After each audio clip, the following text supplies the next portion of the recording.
Hello everyone, and welcome to episode 16 of the Lookout Sir 40k podcast.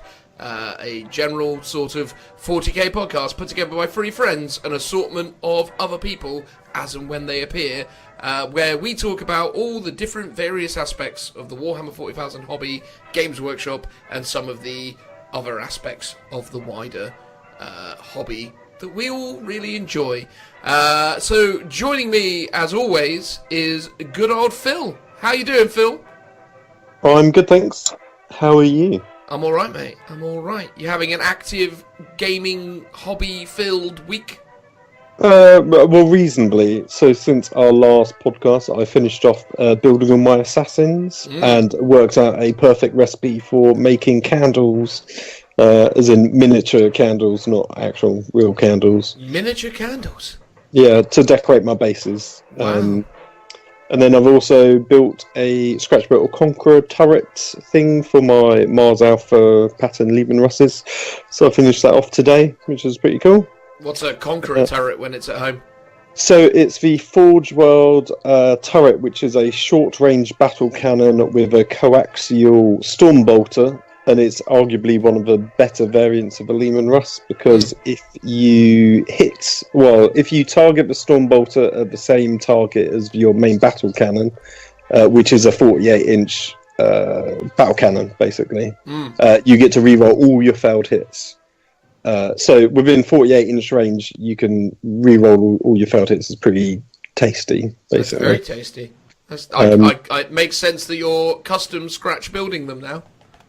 Yeah, because I've got one that I picked up on eBay, which was like an original, but it's in such a dire state. It took a long time to sort of slowly repair it, and I've still not finished it.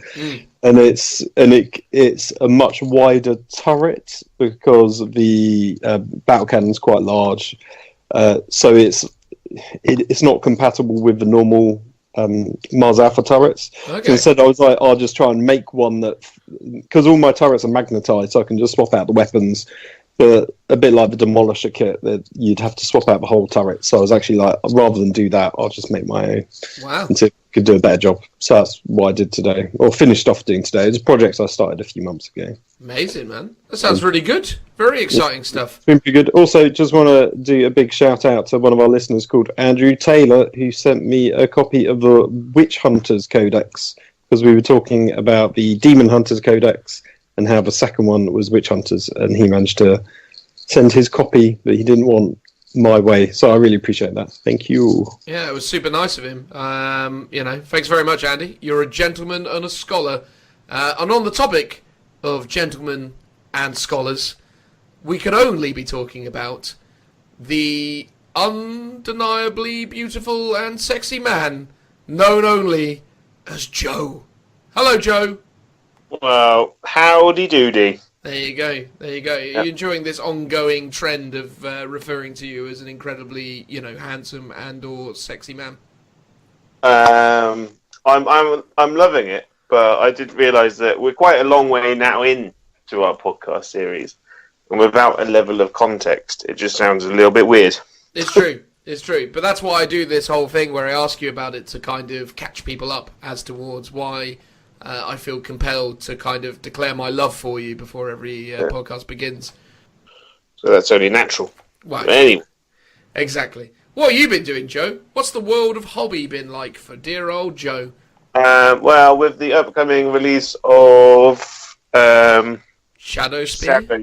Yep. Yeah, that's a word. Yeah, it is. 2 words squeezed into one. I've gone completely mental, and I've gone, I'm going to do a Space Marine chapter, and I've started a Minotaur's army, and obviously because I'm a massive fanboy of the Chaos, I'm getting all the Chaos stuff ready at the same time. So you're doing both a new Space Marine, Primaris Space Marine chapter, and a new Daemonkin army all at the same time? Yes, because I'm mad. You are every bit Games Workshop's target market, aren't you? I'm one of those people that's got this weird chip in my head. And Games Workshop's gone, hey, something shiny, and my chip goes beep beep beep beep beep beep beep, and then I go mental for it.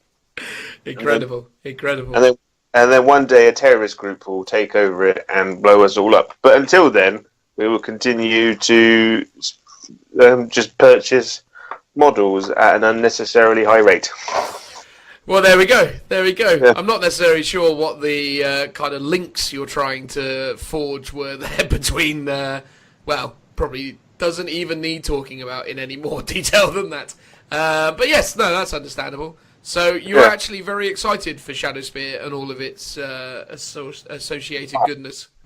Oh, God, yes. So if you cast your mind back to 7th edition, I had all the Mauler Fiends, and I had a very big Iron Warriors army.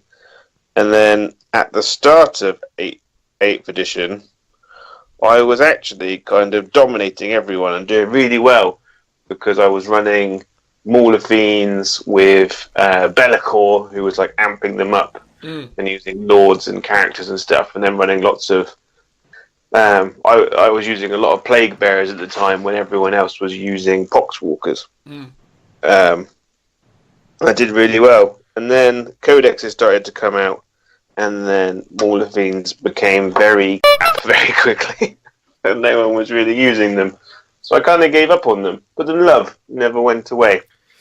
Fair enough. Well, I assume you kept hold of all of those Mauler Fiends and can very quickly, bring them out for the new Daemonkin release. Well, no, that would be lunacy. Oh, I see. If anyone knows me, I sold it to buy something else. There you go. Because, so you'll be buying them again? Most likely.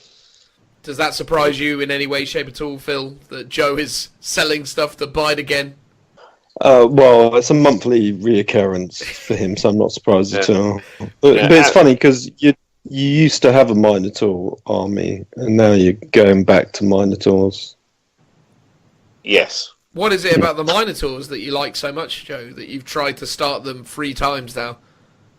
I really like their aesthetic and like their background, because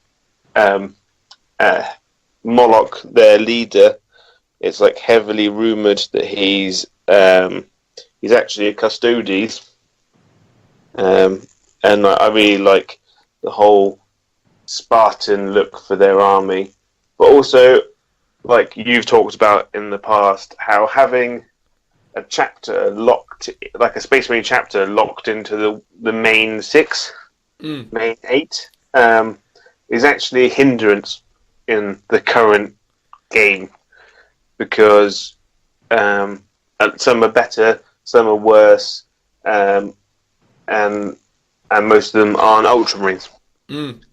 So having a chapter that's quite well known and supported in some way by Forge World or Games Workshop, but doesn't have its own chapter tactic, kind of gives me that freedom.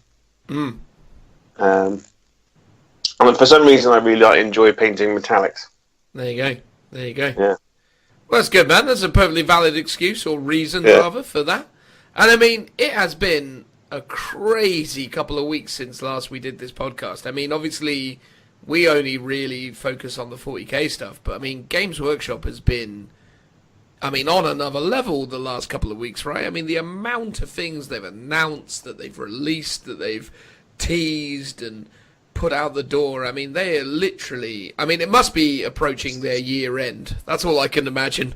There's a lot of shareholders out there needing to see some significant growth going on, because they are pushing the boat out strong. It's a bit crazy because they posted a report to their shareholders at the start of the year saying, "Oh, be warned that we could potentially make some losses this year."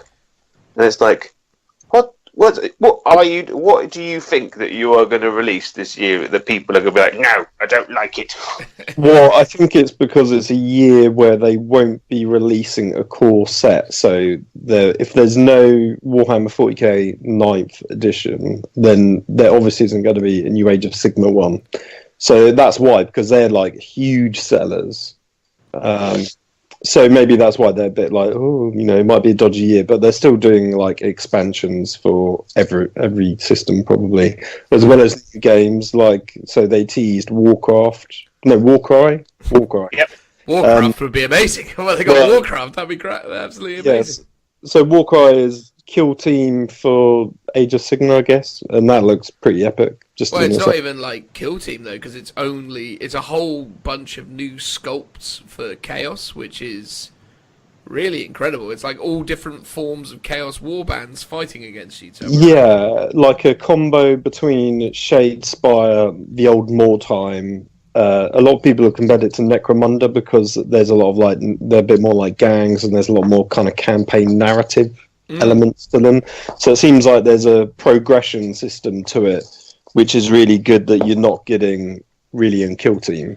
So hopefully it'll be interesting, but if it's really good, stuff like that will actually feed into kill team as well. It looks, I mean, the model range that they've got for that is amazing. And, I mean, on the topic of amazing looking models, I mean, shortly after, I think it was, Monday or Tuesday, they revealed brand new Abaddon, or however we pronounce it. And, I mean, that has been incredible, right? Like, I mean, the new Abaddon sculpt and the relative flexibility in it. And I know it sounds crazy, obviously, to talk about this, given the fact that it feels like so long ago that this was put out into the public domain. But, I mean, it is an absolutely gorgeous sculpt for a very, very important character within the Warhammer 40,000 universe. So, yeah, what's the general vibe with you lads on Abaddon? Are you super pumped?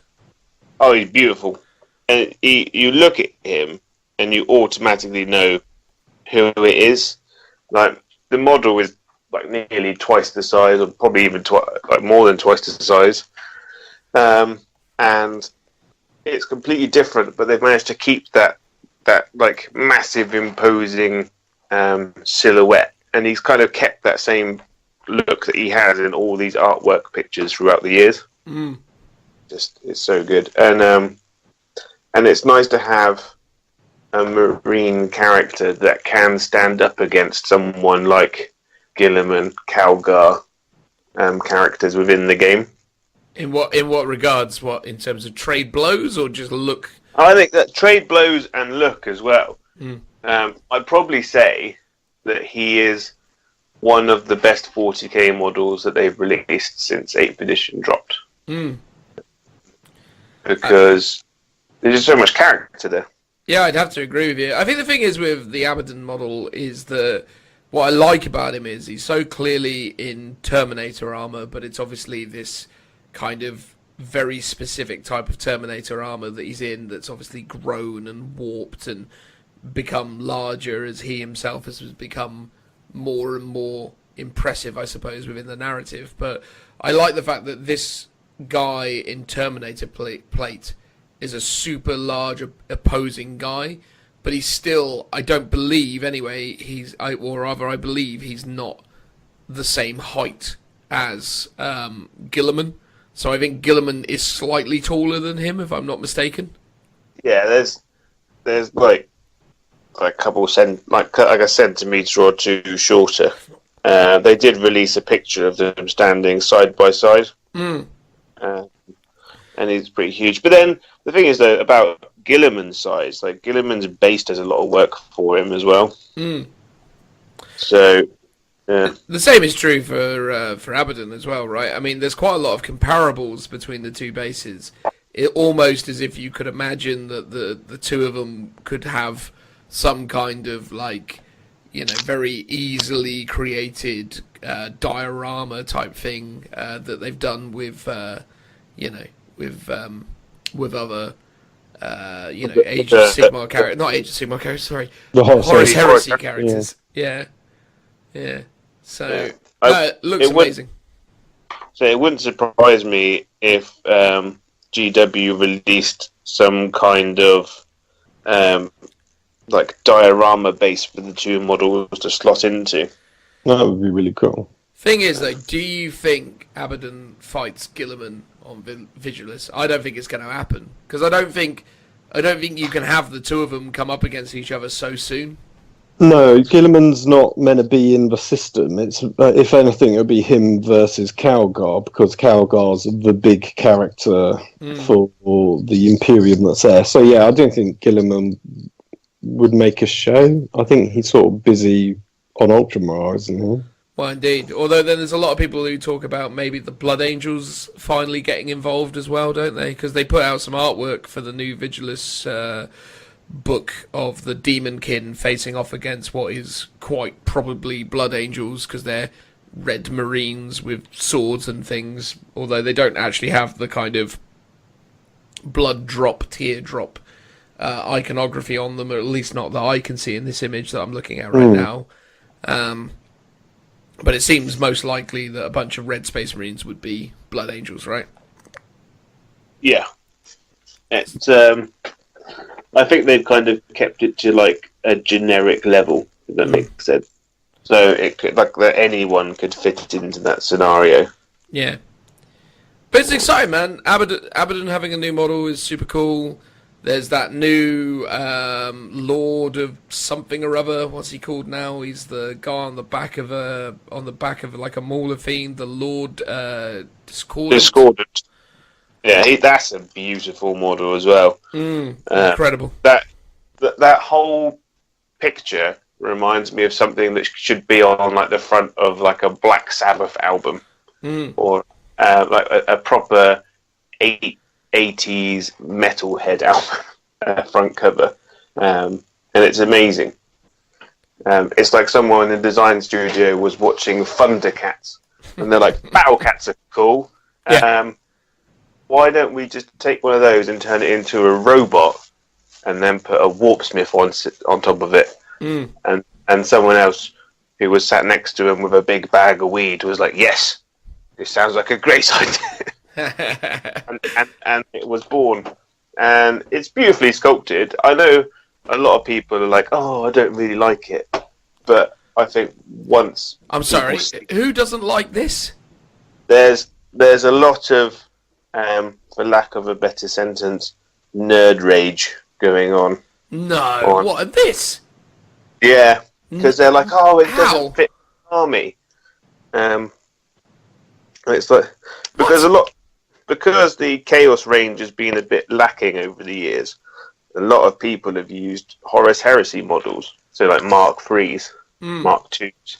So now Games Workshop's finally updating the look of the army. Like, it doesn't match my model. It doesn't look right. Like, why did they have to like change it? Well, it doesn't match people's custom converted army. Yes. No Chaos army will match because you've customized your army. That's pretty much sensible. But that's how the internet works, though, isn't it?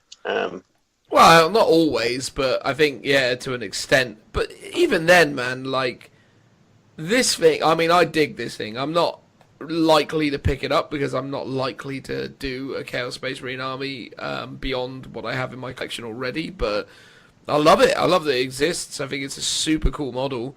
And again, it depicts very much what I always think Chaos should be, which is this really kind of random, mad merger of the demonic and the Space Marines and the technology. And the thing is like, Chaos have always been a bit kind of, I suppose, not poorly defined, because I think they've been very well defined, but I think a lot of the really cool, interesting ideas that could have been explored within the Chaos range haven't really been able to be done because of limitations on what you can sculpt and what you can build.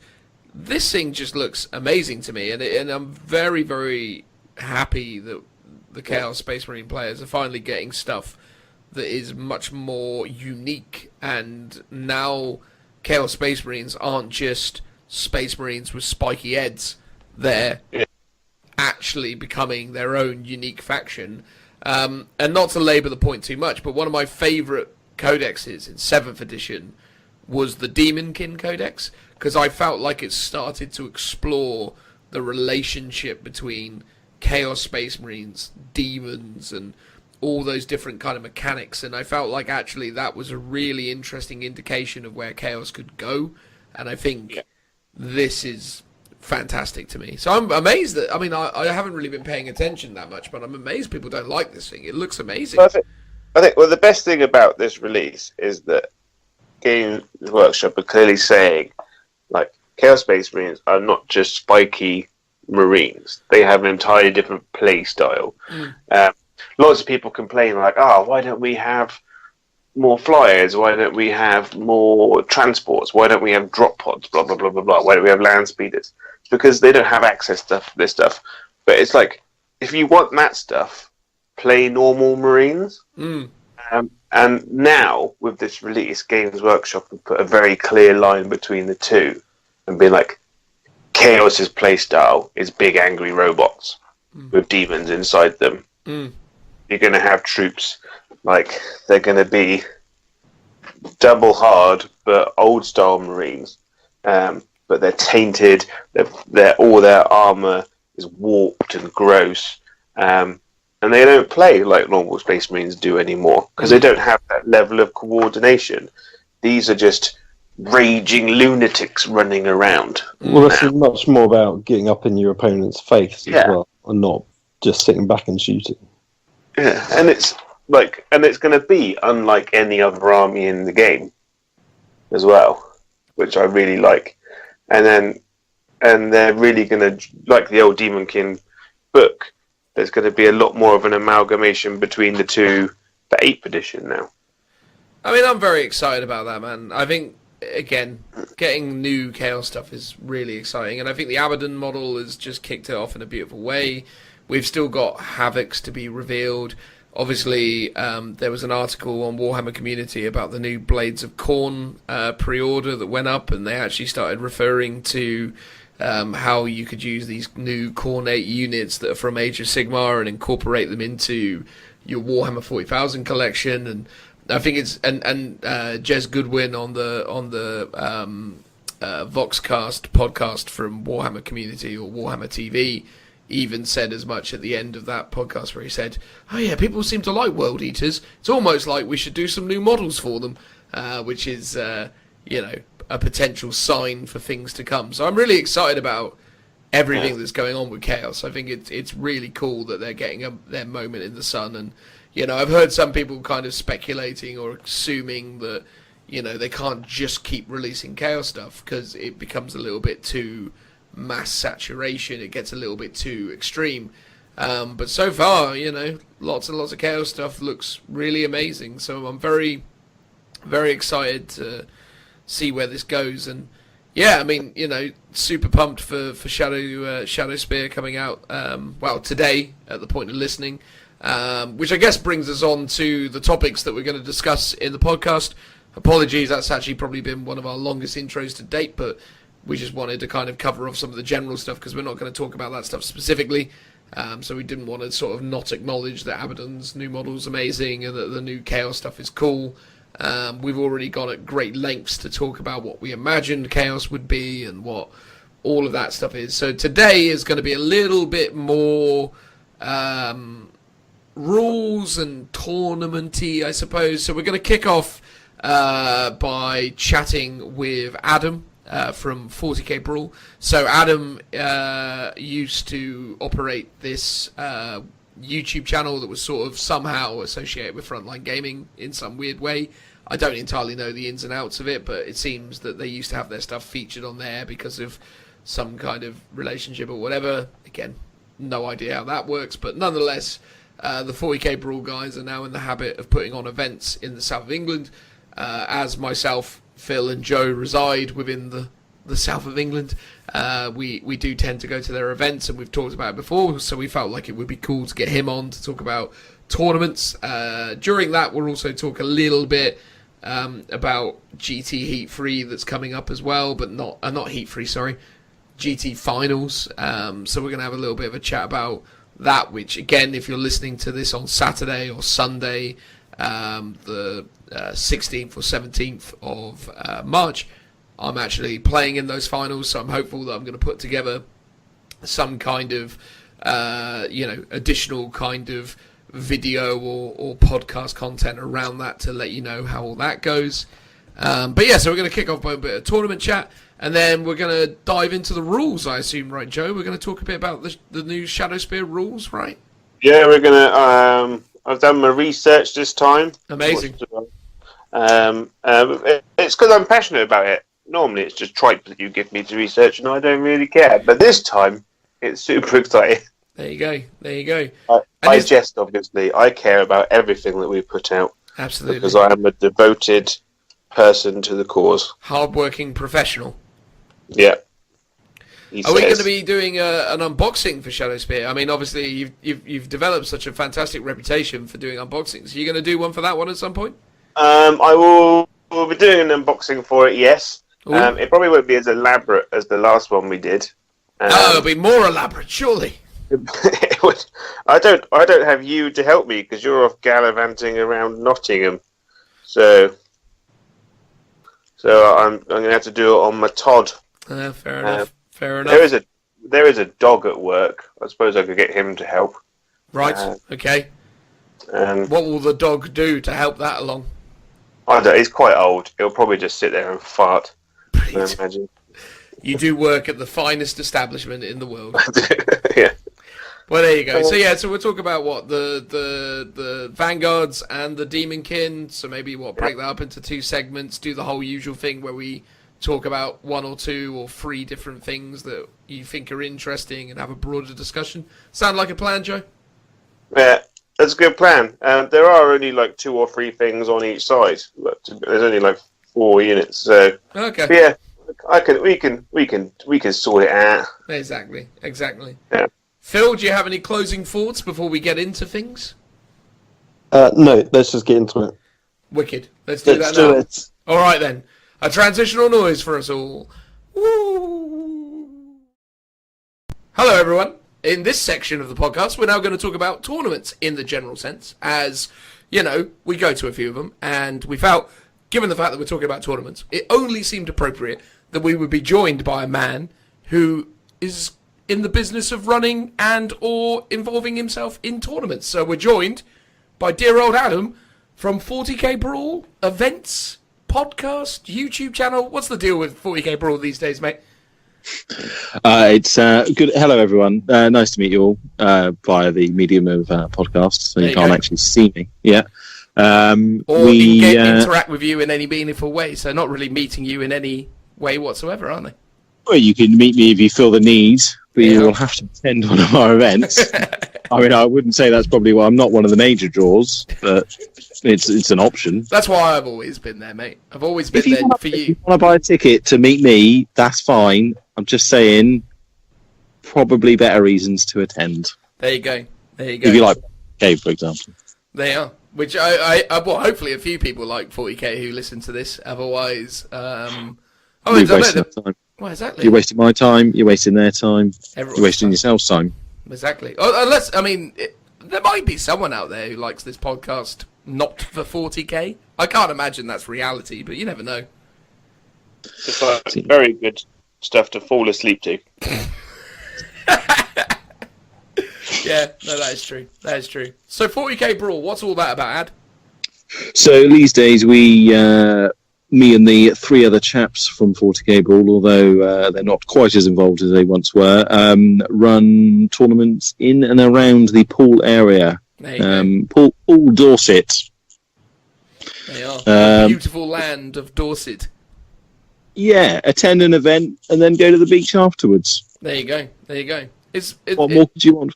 Or you could go to Tower Park and go on some water rides. Wouldn't that be a treat? You could go to the slides, yeah, you could do that. You could do slides, or Laser Quest. You could Laser Quest, yeah, if you're 14, that's fine. It's all going on in Poole. I mean, what more could you need? Yeah, or if you're exceptionally well off, go and buy a house in Sandbanks. Well, there you go. Although, isn't that Bournemouth more than Poole, or is it somewhere in between? I will not hear a bad word said. It is definitely Poole. Oh, really? There you go. Is that where you live, Ad? Oh, yeah, why not? It's the internet, I can do what I want, right? Well, exactly. Whatever you believe can be reality. There you go. So, because you used to do like a YouTube channel thing, right? Which, just for everyone else's reference, this is a thing we've already talked about, but we mucked up the first recording, so I'm doing this whole bit again. So hopefully it's as funny as the first time we talked about it. But yeah, so you do it. You still do. We every now and again we'll post something onto our YouTube channel. It's very infrequent these days, though. It's pretty much I don't know. There's probably we've probably done 30 or 40 uploads, but probably about 90% of those were done during 7th edition, and a lot of them are 30k. There you go. Although not If even you relevant to 30k probably anymore. Yeah, so obviously since we were recording those videos, there's been a new rulebook come out. A lot of the new legions have got rules, so whether they're relevant or not, I don't know. But And, if you're a loose end and you really want to go and watch them. There you go. And Sanguinius got a new model, didn't he? Riding a surfboard and so on. I believe so, yeah. And I think there's a more extravagant one where he has some more dead stuff at his base in true Forge World fashion. Absolutely. Although hidden behind an additional paywall, curse them all. But anyway, our opinions on the Sanguinius model are neither here nor there. But yeah, so your YouTube chat, was it all right in its time? Would you say you were kind of a big deal in the YouTubing game once upon a time? I have been recognised. Does that count? Yeah, man, totally counts. When I went to the London GT, I was approached by no less than 5 people. 5 people? That's impressive. 5 people, I think. Yeah, probably. That's a good result, mate. 5 people. 5 people. Yeah, I'll bank that. Well That's done. 5 more than us. That is 5 more than us. The problem with you guys is We're terrible. It's your voice. You know, you're not on the screen. It's true. So And people won't necessarily recognise you. So That's true. That's it. Maybe you need to get your YouTube channel up and go running, guys. Well, we do have a YouTube channel. This does go on YouTube. We just don't have our faces during the whole proceedings. We did those dodgy battle reports in your weird sex dungeon looking garage.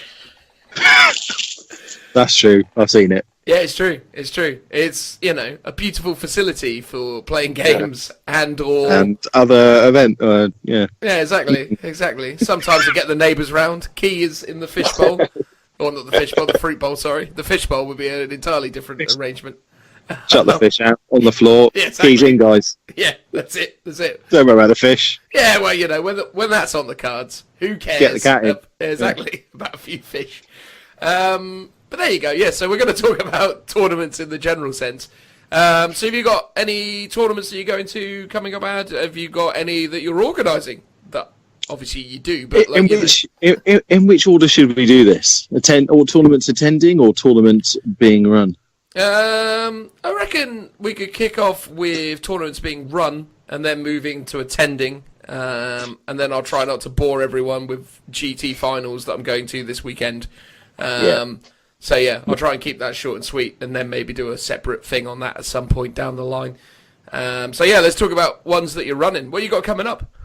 Okay, so the ones in the immediate diary are April the 6th, which is Easter Slam, as it's around and about the Easter time. There'll probably be some Easter eggs available, I would imagine, because, that's sort of in the theme. The tournaments running immediately in the future will all be done using rules packs that try to replicate the sort of games you will see at GWGT events for their competitive events. So certainly the final that you are attending, and for anyone out there attending any of the heats in the 2019 season, it will be a good practice. There'll be good practice. Yeah, good practice for those games, because it's just going to be bog standard, out the book, chapter approved, 2018 Eternal War missions. Are you still using like ITC and all that sort of stuff in terms of logging the scores? The score. So to record the scoring we will be using the ITC scoring system purely because it's a win-lose draw system, which works very well it's comparable to how GW run their events. And also it just makes everything easier for me and for all the players, so they can use the app to submit their scores, and it just means things are nice and easy. And moving forward, and we have done in the past, we've run events where we've used the ITC missions, so that obviously that all ties in quite well with that as well. And we submit all the scores to ITC, so if you want to get points, because if you get a lot of points, they do mean prizes, but you pretty much have to go to Vegas if you want a lot of prize, if you want a prize. So, Well, I heard them saying as part of their new Patreon scheme that they're actually looking at if you become like your regional champion, so the guy with the most points in the UK, they are actually looking as part of the Patreon scheme to fly people out to Vegas to have them represent and so on. Wouldn't be surprised. I mean, it's growing and growing and growing at the moment. So it's crazy because actually the ITC, from what I gathered from their recent podcast, isn't even like their main business thing. It's just something they happen to be doing at the same time. It's a side project of the guys at Frontline Gaming. And indeed, if you were a fan of Frontline Gaming back in the day, you would have found our YouTube videos on there. Oh, really?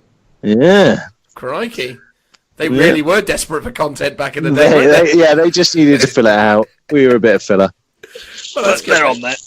There you go. There you go. With your events, obviously in the past you've run Maelstrom and Eternal War missions together. Are you still going to be doing that, or are you going to? Yeah, so the thought process is, so we've just the key dates booked in the diary right now are April the 6th and June the 1st. Those 2 dates are prior to any GWGT heats, and therefore those will both be run as a practice for aimed at people who want to play competitive 40k, but specifically those that are attending the GW heats, because it's just a good practice, because there aren't many events that run those missions just by themselves. So I thought, let's give people a chance to practice for the GW stuff, because I know I certainly would welcome the opportunity to practice that. But once we get out of the GW heat sort of timings, we'll move on to probably in August, move on to either ETC missions where you play the Eternal War and the Maelstrom combined, and that gives you a score, or even we might move towards an ITC mission pack, which is very popular in the US. And if anyone's watched any of the coverage of Adepticon or LVO over the years, you'll have seen those missions where you will pick your secondary objectives, and the primary objective is set separately, and it makes for a much more sort of fluid game. But quite a lot of the new chapter approved missions are heavily based around those missions anyway. So, and how are you finding with like a free game format how you're going to necessarily define the overall winner? Because obviously, if you say you get like 50 people turn up, because what's the capacity for your events? They tend to be like 35, 50, something like that. I don't know. So, the absolute maximum capacity we can probably get to is 42, but I don't like to have the place absolutely rammed, because it gets uncomfortable. I know. Well, I mean, I'm sure some of your listeners attended the London GT last year. Was it last year? Did we miss one? Yeah, it was last year. Yeah, it was last year. So experiencing something like that isn't pleasant, and we want people to come back and we want them to enjoy themselves and then obviously come back. So we try and make sure that it's quite a spacious room. You guys have all played there. It's hopefully not too uncomfortable at any point. So we try and keep things fairly spacious. So realistically, it can't really go much above 40.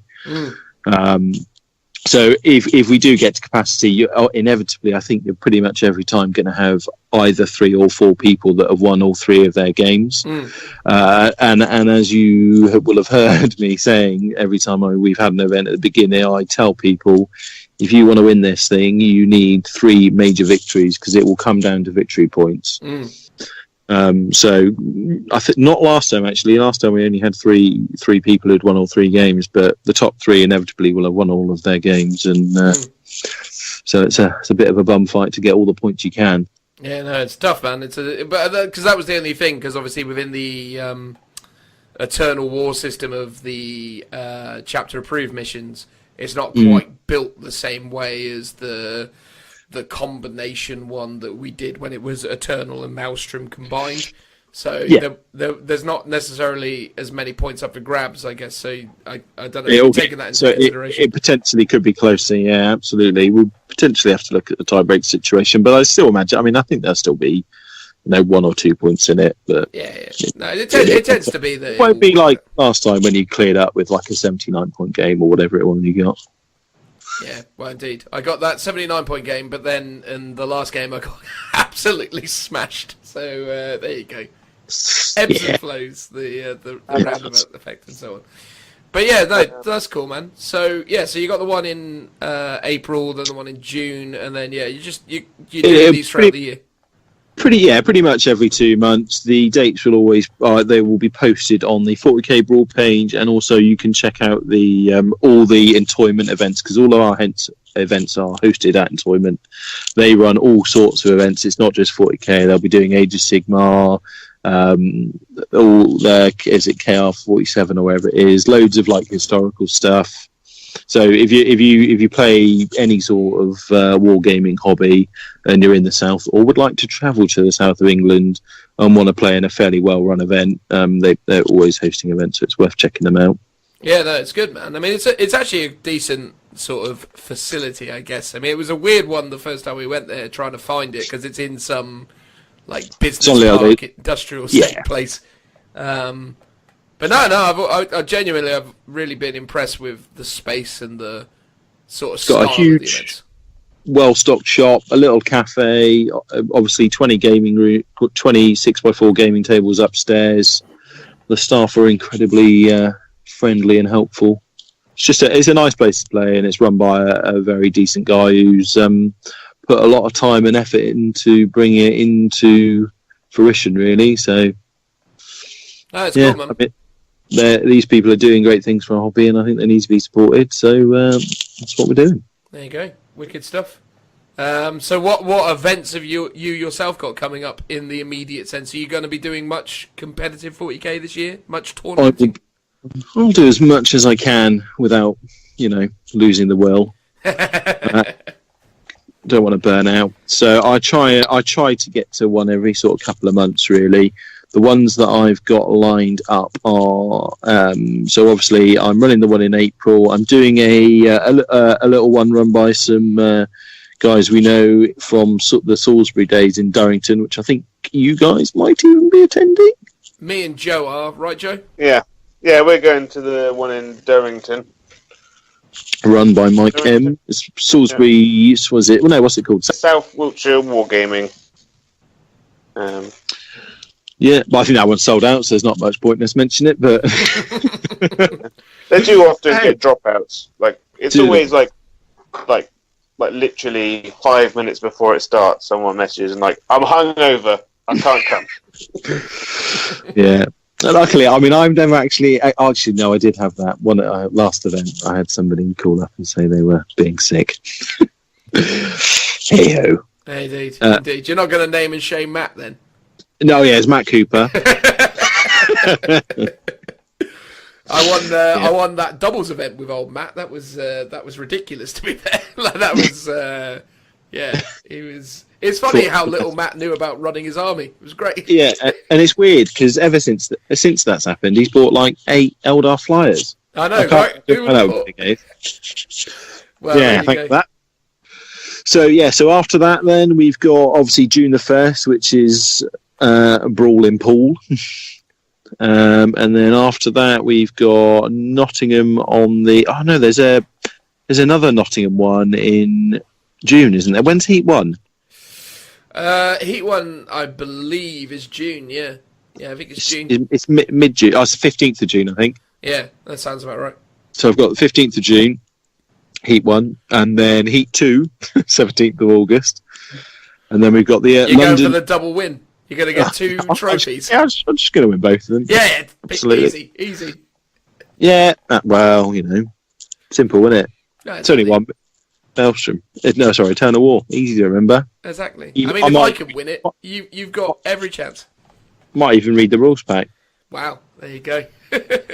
Don't give yourself an unfair advantage by doing that. Absolutely. And then finally, for this year, I've got the LGT on the 14th of September. So that's my schedule as it stands at the moment. But I'm sure I'll add a few in. I know our friend Mr. Jake is running one in North Wiltshire somewhere, which I'm pretty sure. Oh, that's Shoulderton Charlie's, isn't it? Shoulderton Charlie's. Jake's running a tournament. Can you enlighten me as to when that is? Because I love the whole concept of it. So the whole thing is run at Shoulderton Charlie's, which is like an animal petting centre / farm. Right. Will there be animals? I think you can. There is like an hour-long lunch, so if you want, you can go feed and pet the animals. And there is a play area if you want to lay off some steam and run around.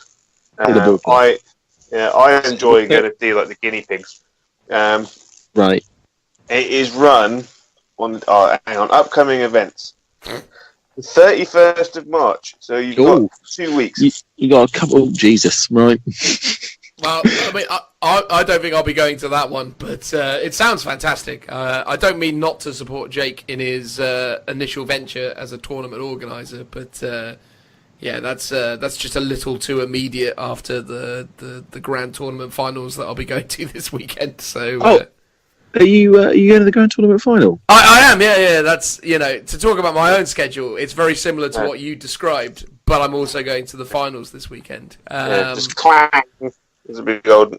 Well, someone dropped a name there.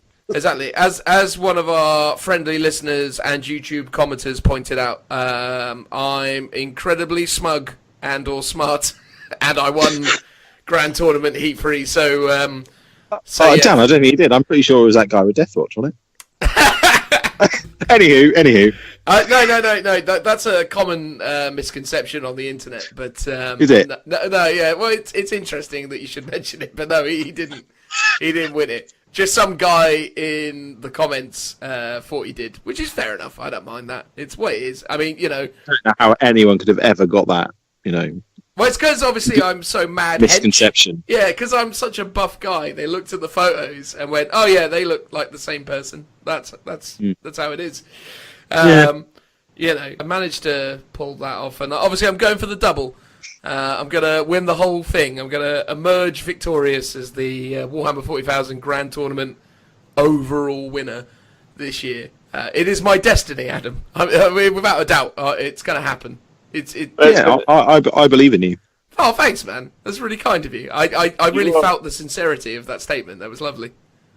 Well, you're going to have to face off against, 20 of the exact same list that you're currently running. I think there will be a lot about our flyers, yeah. Flyers.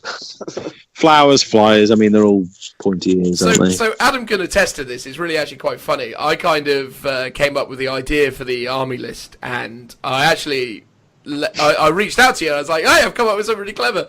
And you went, "Oh, is it loads of flyers?" And I was like, "Yeah. How did you know?" And he was like, "Oh yeah, the guy just won a tournament with him yesterday." Caledonian Uprising. Yeah. I was like, there's a Shark Tank if anyone wants to go to one. Yeah. I mean, that was the thing. So I was like, I felt really smug one minute. I'd phoned Joe up and I said, "Oh, you'll never guess what? Flyers are a thing again."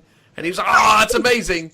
And then I felt like I needed to continue to inform people of my smugness. And then obviously now some guy came second with him at LVO, and you're going to see him everywhere. It's going to be the army list of choice. But the thing is, what beats it? What beats it other than it?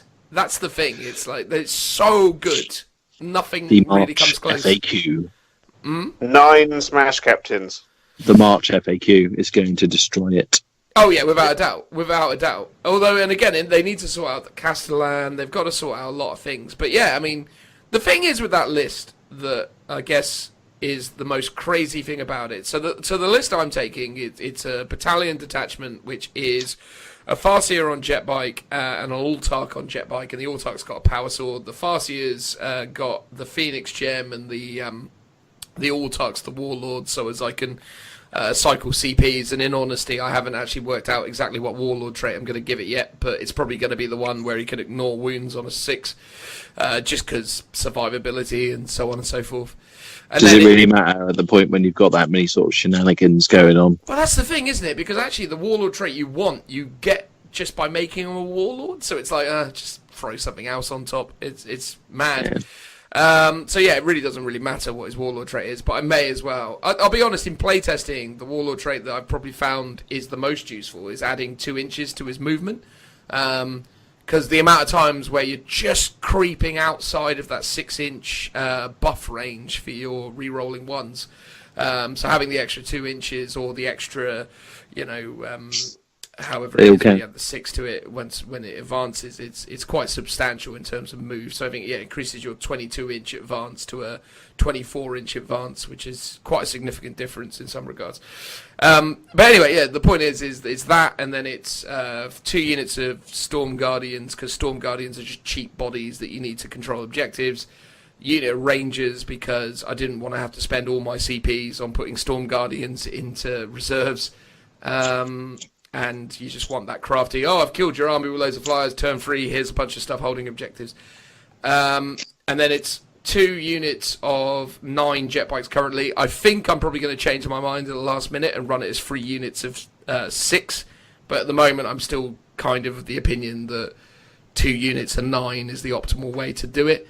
And then it's a Dark Elder Razorwing detachment of, well, not Razorwing detachment, Airwing detachment of Razorwings that happen to be the Cabal of the Black Heart or whatever it is, the thing that gives you Agents of Vect and then a unit of Eltok flyers. Yeah, that's the one.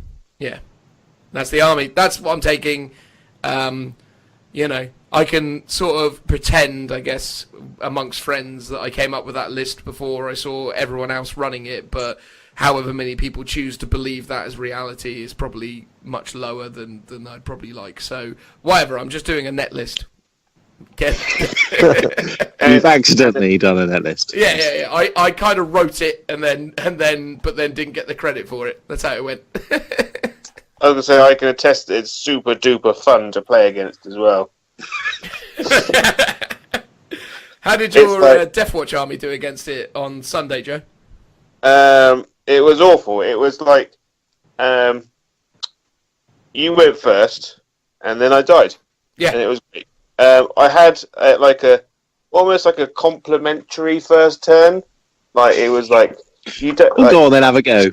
We're going to give this to you just so you can roll some dice that doesn't involve armor saves.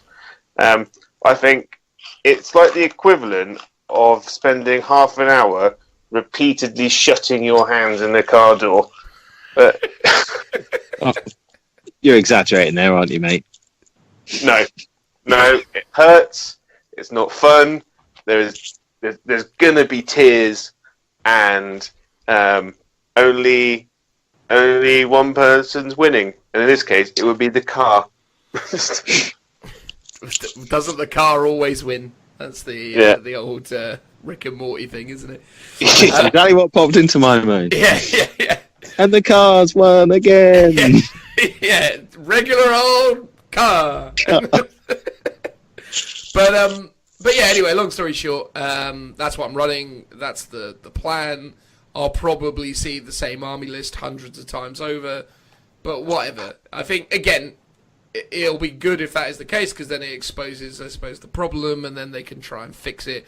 But, I won with a very similar army list to this at Heat 3, right? I was running scatterbikes before, They were cool. They were cool. So I can try and pretend to have some street cred, but really I'm just doing what everyone else on the internet does, because I have no originality. But I try.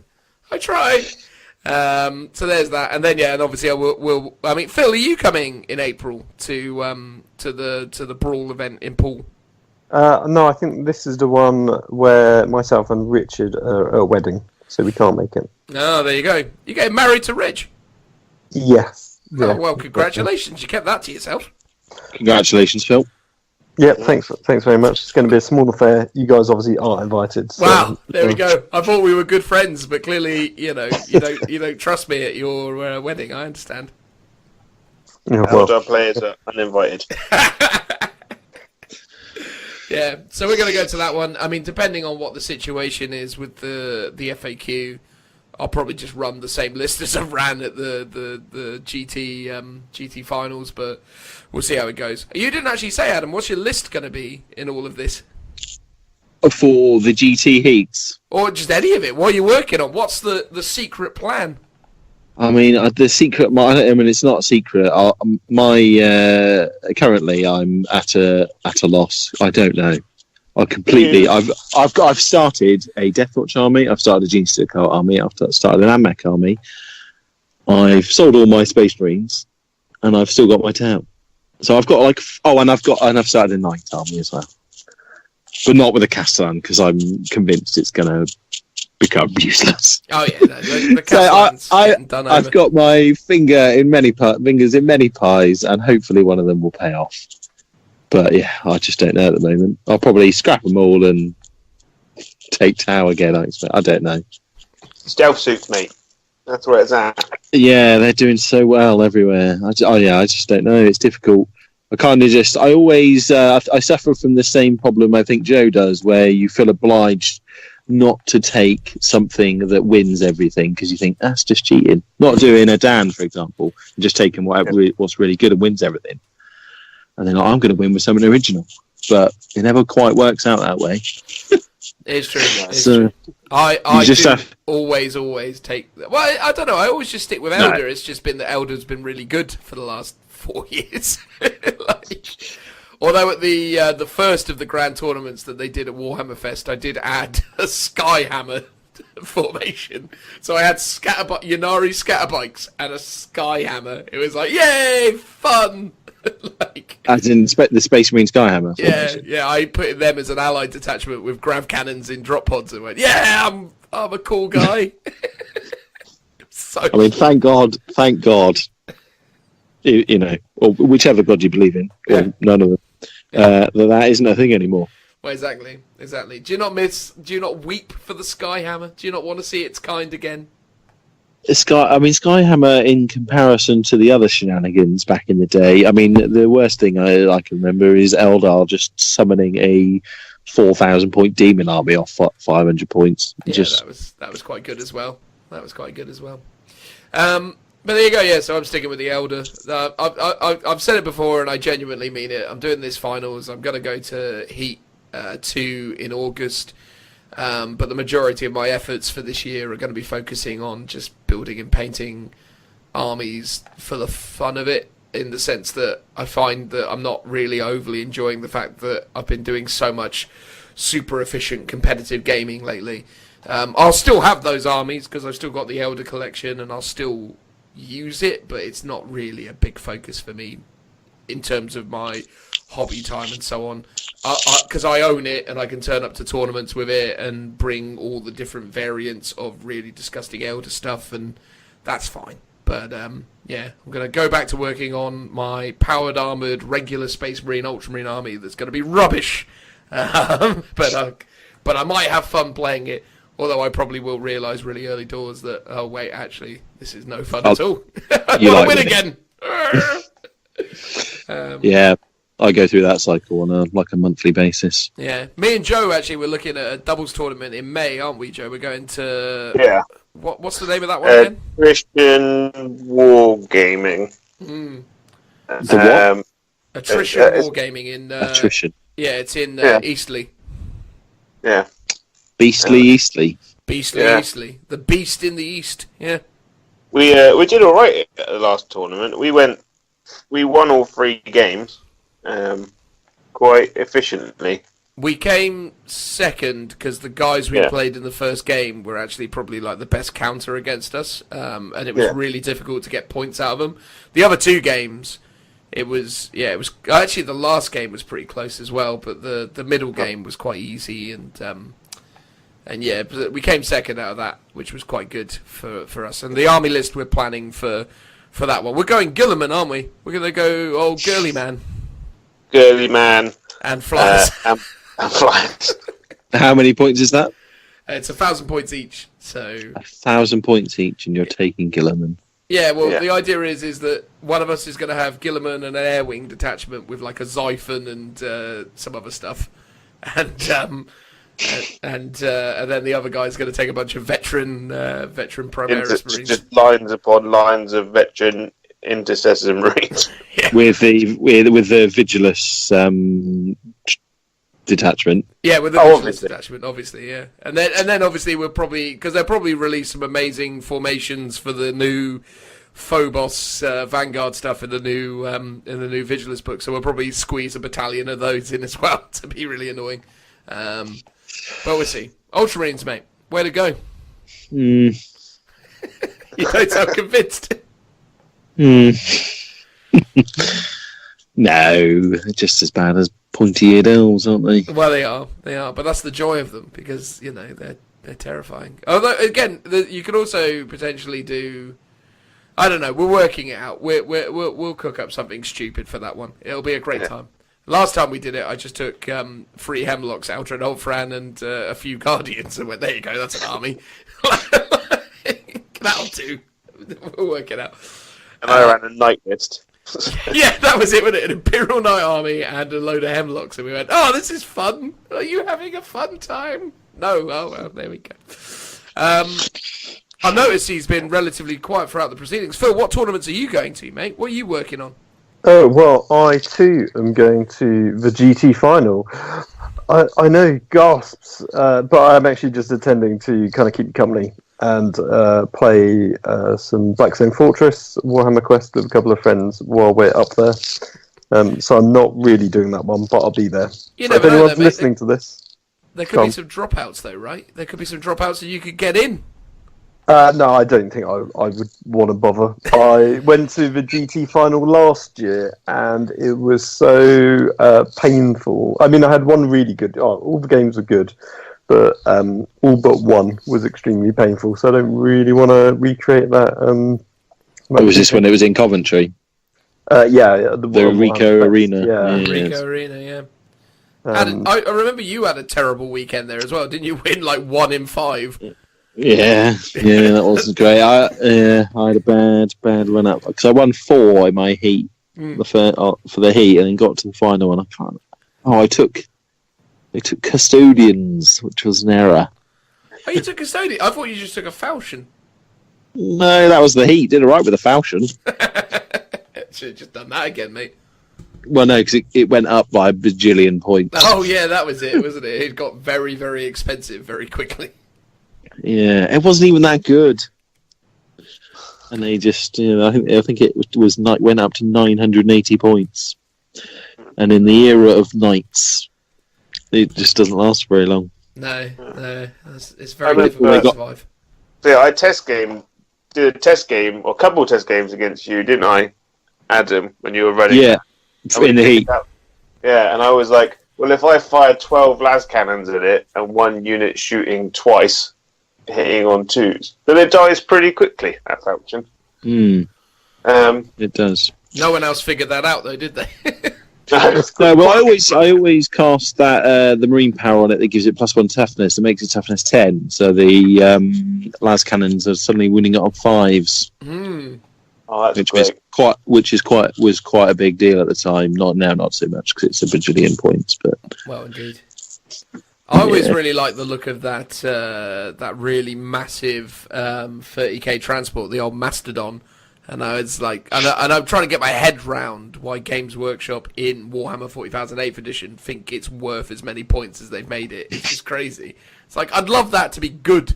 I'd love to see those doing the rounds. But it's true of a lot of the Forge World units, though. I don't think any. Well, I can't recall any of them that are particularly brilliant. It's not like the days of old when Forge World was completely broken and dominated the events that it was allowed in. It's just Elder Hornets are okay. They're okay, yeah, but they're not amazing. It depends. It depends, but yeah, they're all right. Did they go down recently? Yeah, they did. They're only like 80 points. Yeah. Although they're 110 points if you take them with the gun, the specific pulse laser thing. But if you take them with shuriken cannons, they're 80 points. Yeah. Well, I mean, of all the armies that needed more shenanigans, Elder were obviously. Oh yeah. That's it. We don't get enough love in the Elder. We needed more. Yeah. Actually, the Shadow Aspect Warriors, they're not too bad. Oh yeah, well they got a big points increase, so they kind of fell off. Yeah. Yeah, I know. It's a real shame. They really did us over there. Those darn rules writers. They couldn't just let us have our -3 to hit Aspect Warriors carrying mid-range better than las cannon guns. They're like range 36, and if they hit and wound, they get another shot or something like that. Is that right? Something like it's just crazy. It's crazy. They were very good against me when I played them at the LGT anyway. Yeah, Yeah, but they got a big points increase. That was one of the few things. But there we are. So I reckon that's enough chat about all the different tournament things that are going on at the moment. Joe, actually, you didn't really get a chance to talk about what you're working on for tournament play right now. So why don't we let you close out by talking about your thing, and then we'll move on. My thing? Well, tournaments in general. What are you looking forward to tournament-wise this year? What do you think is the meta going to be? Well, talk about something tournament-y. Come on, make a contribution. Tournament-y? Well, I reckon they'll change it so you can only have 3 flyers in your army. That's for definite. I reckon. It's for definite. That's for definite. Joe snapped. Yeah. You heard it here first, guys. Yeah, exactly. Yeah. He's got an inside track to the rules writing team. It's done. Sounds like an alternative fact to me. No, mate. It's fake news. I reckon. Well, I've currently got sat next to me 2 boxes of warp talons. That's where it's going to be. That's what you're hedging your bets on, Joe. That's the big unit for this year, is it? The warp talons. Warp talons. What about the warp talons is going to bring them to the fore? I don't know. They got they're demons, so they get all the big buffs from the new chaos stuff. That's true. The jump infantry. Yeah. They're spiky. Yep. I don't know. I got them because I was like, no one runs these. And I go all hips about it. And, Did you consider maybe there's a reason though? I don't know. I got Arkham World Claimer, and I was like, this is a terrible model. I'm going to change him. So I converted him to have 2 lightning claws. And I was like, oh, he looks kind of cool. I'm going to get some warp talons through a moment of madness. And now I've got to stick with it because otherwise I'm just going to look foolish. What are the warp talon rules? What do they do other than just appear with lightning claws? They appear with lightning claws. And then disappear with lightning claws. Yeah. They've still got the lightning claws attached to them when they die. Oh, okay, that's good. Hang on, here we are, warp talons. Here we go. They've got Prepare to have your mind blown, internet. 1 attack base, so be prepared.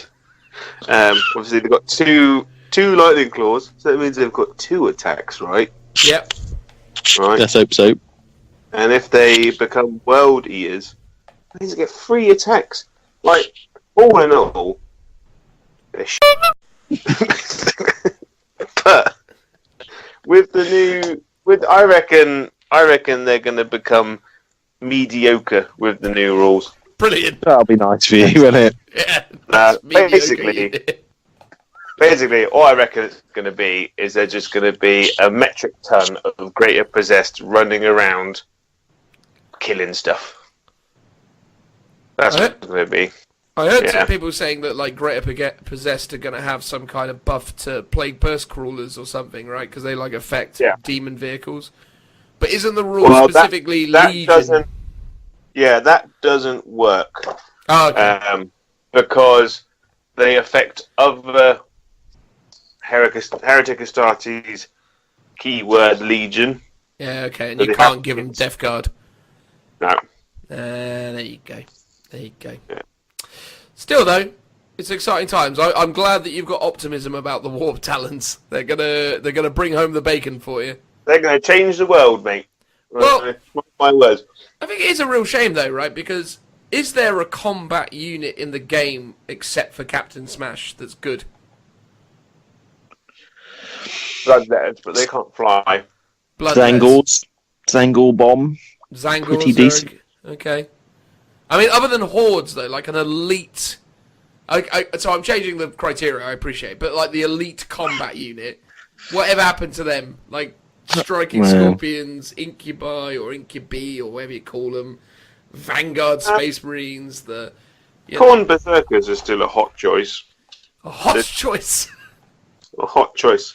Wow. Provided that no one sees them or shoots at them. Because once they shoot them, they're just Space Marines. Yeah. Yeah. But the thing is, though, Warp Talons. No, but Warp Talons have got an invulnerable save.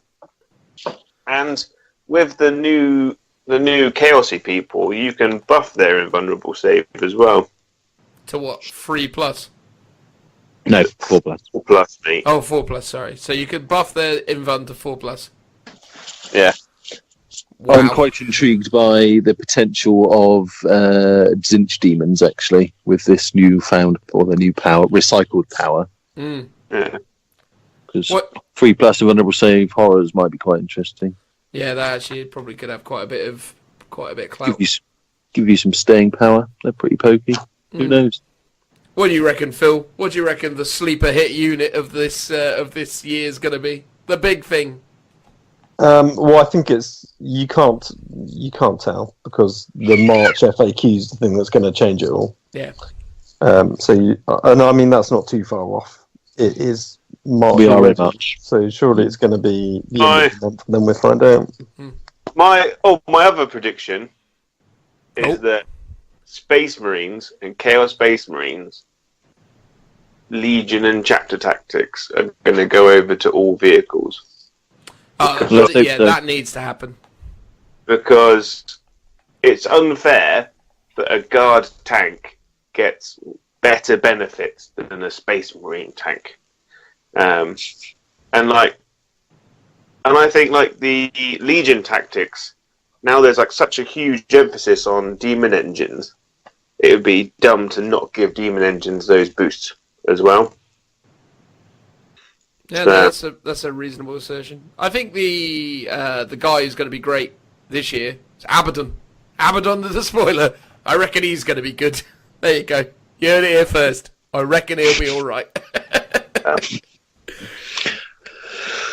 He wasn't bad before. Well, exactly. But they've given more like the girly man rules, right? He'll be letting them re-roll to hit and re-roll to wound and be. He was always re-roll. Well, prior to any, I don't know what his rules are going to be now, but previously he was re-roll fail wound to Black Legion, and all units within 12 were fearless. I mean, it wasn't exactly awful. I mean, he was a linchpin of Horde armies all over the country, all over the world. Obliterator bombs. Quite often accompanied by many obliterators. Although they've gone up to 115 points each now, I believe. So. Well, they've got the full-blown Centurion treatment. They built them around the Centurion chassis, and then they went, let's make you rubbish. The thing is, taking two of them is still way more expensive than it used to be. But the damage output is still the same. It's a bit weird on mine. Yeah, it's unfortunate. There you go. So they could have been a contender. They could have been. But it's all going to be about whatever that dude is riding around on the back of a Mauler Fiend. That's the guy. He looks cool. Does look cool. Although, to be fair, we're probably going to do a whole thing about this in another section of this podcast. So we should probably just stop now and move on to that section. So thank you very much for joining us in this bit, Adam. It's been lovely to have you. Again, if anyone wants to check out all of Adam's stuff, it's on Facebook under 40k Brawl Events, right? 40k Brawl Events, and check out Entoyment. It's a great play on words. It is. Enjoyment with toy in the middle. Boosh. There it is. So I will put all that in the relevant descriptions and stuff, so feel free to refer to those and click through and check all that out.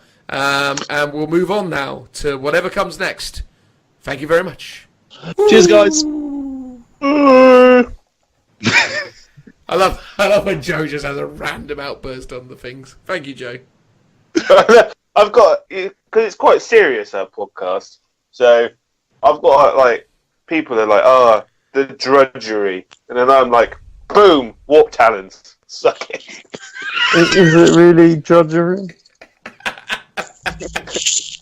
It's not really drudgery, no, Phil, but I like to throw in an obscure word every once in a while to make me sound smart. But It's not, but this isn't going to be in the podcast, Jay. So no. you wasted it. Fine, You've got the next section. I'll listen as soon as this is published. I will listen out for your use of the word drudgery. Exactly. He's gonna really show himself in a good light in the next bit, I'm sure. I'm going to comment on it wherever you post it. Please do. We put it all over the place. Tell your friends. Okay then, so first we're going to talk about this new Space Marine Vanguard part of the Spearhead box set. Spearhead. It's not Spearhead. Shadowspear. Spear something. And basically, they are all in the new Phobos armor, which is like a lighter version of the Primaris one. So it turns out now the Primaris armor is all interchangeable, and these new bits just clamp onto this like inner shell. So these are like the infiltrators of the army. They can either be used as just additional units in your army. So if you just wanted to run a unit of infiltrators, suppressors, or eliminators, they can just staple into your current army, or you can run them as a detachment of their own, because all of the character abilities affect mainly Phobos armor of a unit. So so like the units of infiltrators and eliminators and suppressors, their abilities allow them to either infiltrate or deep strike. So they've now given these abilities to all three characters. So now Space Marines have lieutenants and captains that can be further up the board at the start of the game, which is super useful. I mean, forgive me, Joe, but I don't believe the lieutenant has access to that, though.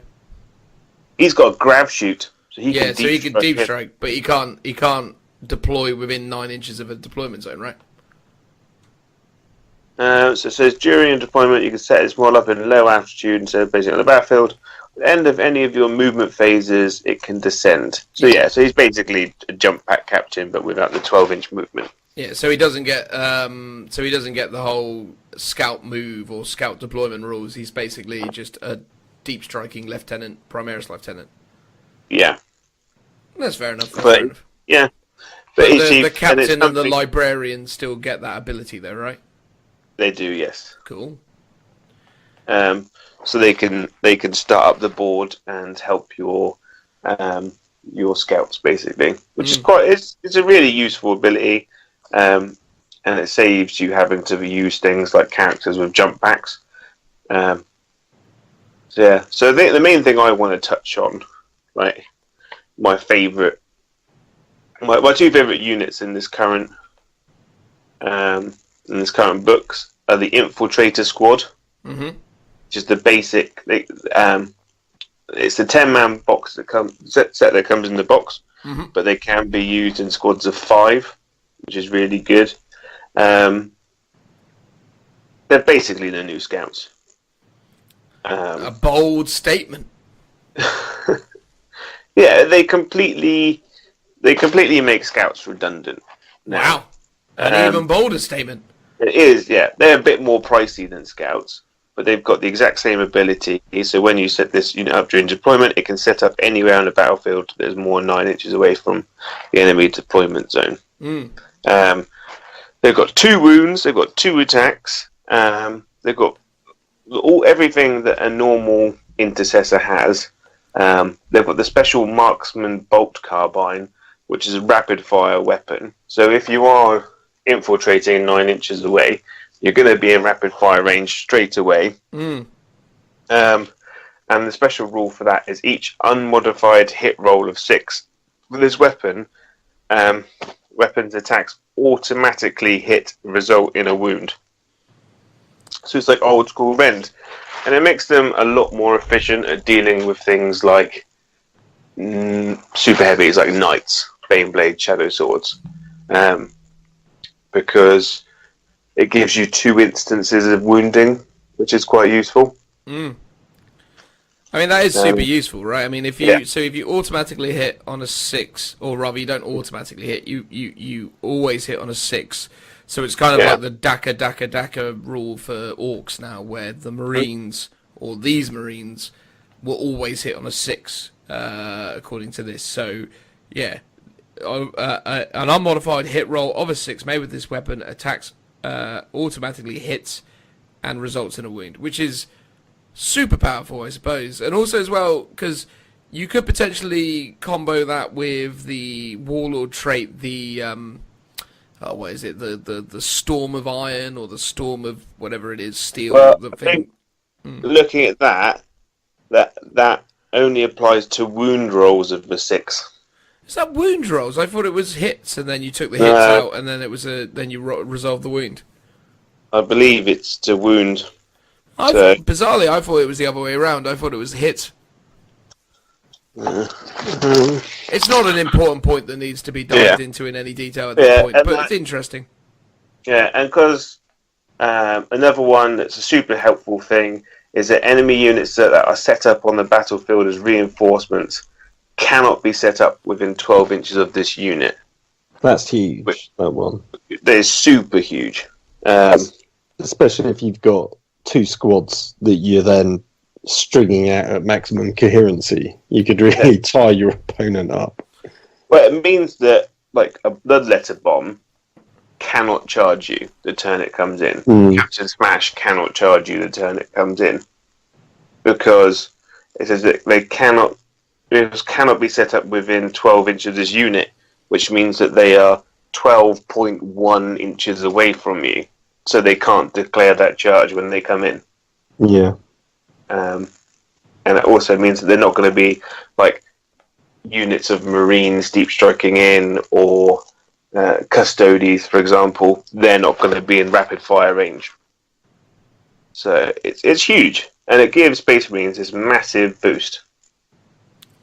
It's really exciting, isn't it, this kind of rule set and what they're adding to these guys, because I think it shows a lot of very good promise with that unit and what that could potentially mean for the future of the Space Marines going forwards, because they've just got a lot of really nice extra tools, extra gimmicks. They haven't reinvented the wheel, I suppose. They've not gone back and gone, here's a bunch of new Warlord traits, although there are Warlord traits, but here's not a bunch of new chapter tactics or what have you. This is still a bunch of like extra added gimmicks, but no, I mean, it seems super exciting to see what this could potentially represent. And as with like the Chaos Space Marines, it's going to be super interesting to see when these guys actually start coming out as standalone kits and what we actually start to see as these things start to appear, because that's going to be really interesting. And it means like if you take a big 10-man squad of these and line them up the center of the board, knowing that your opponent's got loads of infiltrators or deep strikers, they won't be able to deploy outside of their deployment zone, which is pretty helpful. And then the other ability they've got is called a Helix Adept. Basically gives them a in-squad medic. So they're self-sufficient in a way. So just like a medic, at the end of the movement phase, if there's a wounded person in the squad, they automatically re-heal that wound. If there's no one no one is wounded, you roll a dice, and on a 5+, one slain person comes back from the dead. Which is really, really helpful on a squad that has to be sat out on its Todd. How many points are these interceptors, by the way? They are not interceptors. Sorry, what are they called? The infiltrators. There's a lot of art. There's a lot of very similar words going on. So, the whole Primaris line is interceptor, inceptor, infiltrator. What was the other one? Eliminators. There's a lot of Tor going on. So, what are we called? So, an infiltrator, his base points is 22. Seems pricey, doesn't it? It's very pricey, but all of his equipment is free.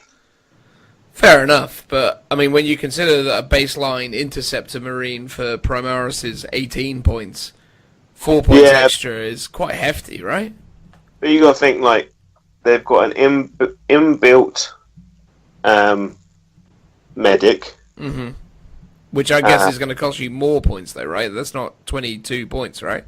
No. So, the infiltrator Helix Adept is 32, so he's 10 points more. Okay.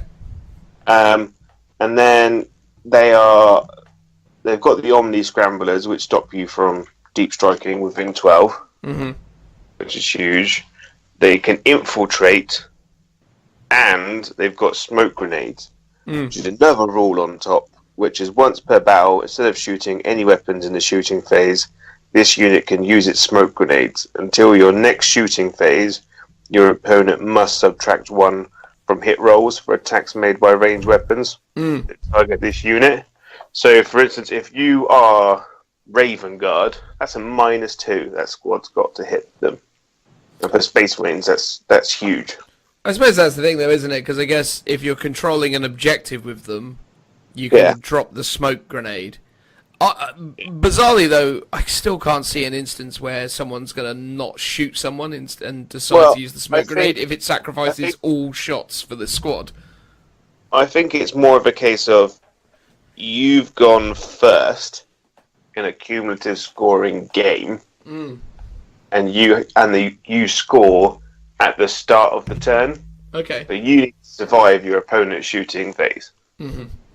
And it's a case of, do I go -1, -2 to be hit, or do I take some pot shots with my guns?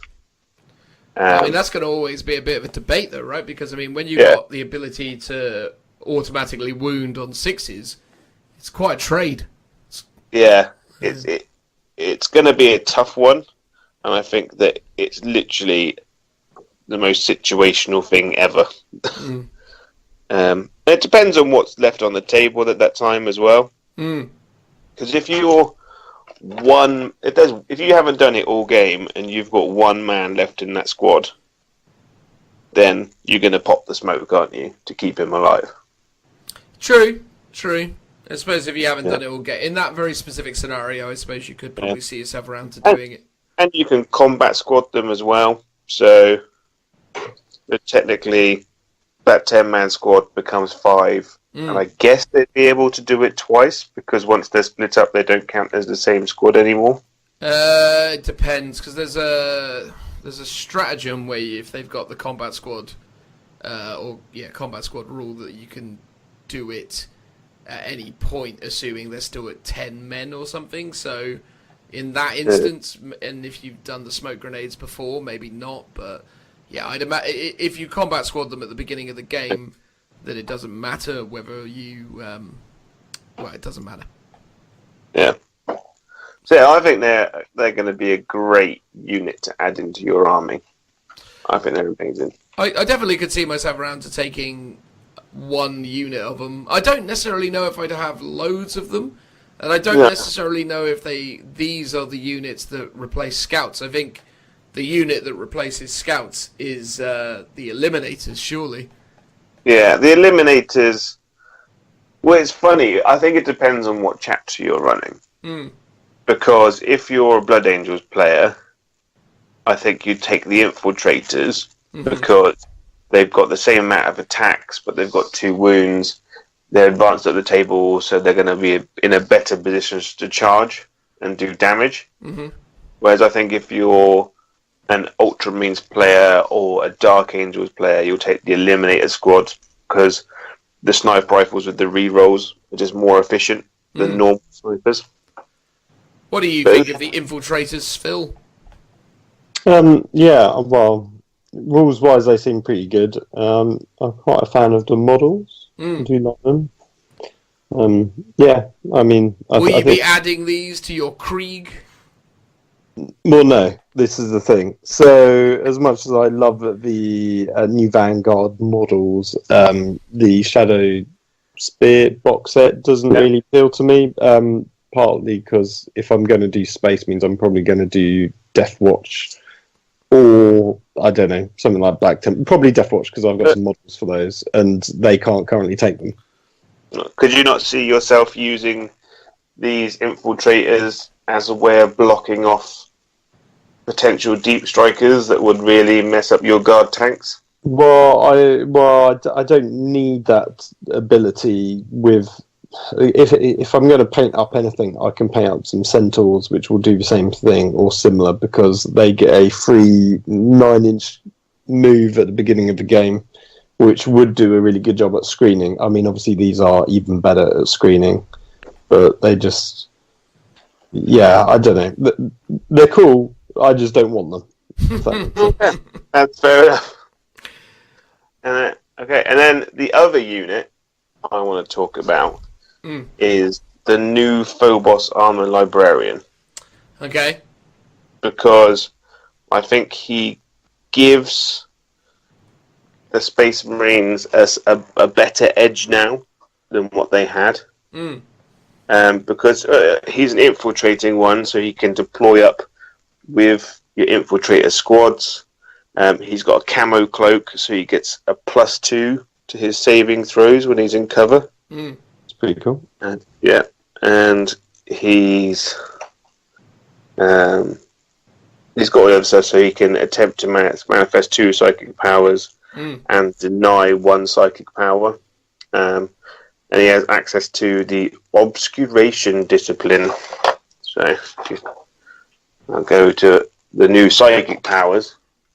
So he's got access to 6 new psychic powers, which I think in themselves are all kind of useful. So one they've got called Shrouding, which is a warp charge value of 6, and pretty sure all these psychic powers, all of them have a warp charge value of 6. If manifested, select a friendly Phobos unit within 18 inches of the Psyker. Until your next psychic phase, enemy models can only shoot it if it's the closest target, and that is visible to them. Which is kind of like the stratagem that Death Guard have. So if you want to keep a unit alive on an objective, that's what you're going to chuck on them. I mean, that is a super powerful ability, right? Especially with those eliminators or potentially the suppressors, depending on your flavor. But yeah, to know that you can shroud your eliminators and then have them have no sort of damage thrown at them is pretty incredible. Also, as well, how does that interact with like the character keyword stuff? So you could have a librarian stood in front of a unit of eliminators in the open with a unit of infiltrators in front of him, but behind a wall that can't be seen, and then you end up in this really weird sort of like thing where you can't shoot at the eliminators because they're not closest, and you can't shoot at the librarian because he's not closest, but you can shoot at them, but you can't see them. Is that like a thing? I believe so, yeah. Yeah, those are the rules as written by Games Workshop in their rulebook. Although that being said, oh sorry, Phil. I was going to say, there's always been like that, those weird problems of, you know, the character rule, like the character being out in the open, but a squad that's hidden that's in front of him. So the only thing you can shoot at is a character, but you can't in the rules. And it's, you know, it seems a bit crazy. Yeah, no, I totally agree. What we're stuck with. But yeah, no, I mean, I like the sound of the librarian in Phobos Armor. How many points is he coming in at, just out of interest? Let me just find out. All right. He is 100 points base. His four sword is 8 points. His camo cloak is 3. So he's 111 points. He is. So he's 10 points more than a normal librarian, a Primaris librarian. Yeah, but I reckon, but he can infiltrate. He's harder to kill because he's got that bonus to his save, and I think he has access to better psychic powers.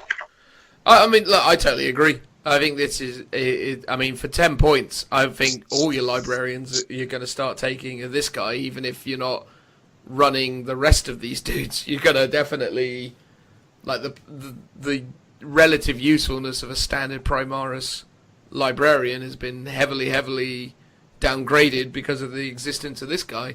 He's a lot better for only 10 points more.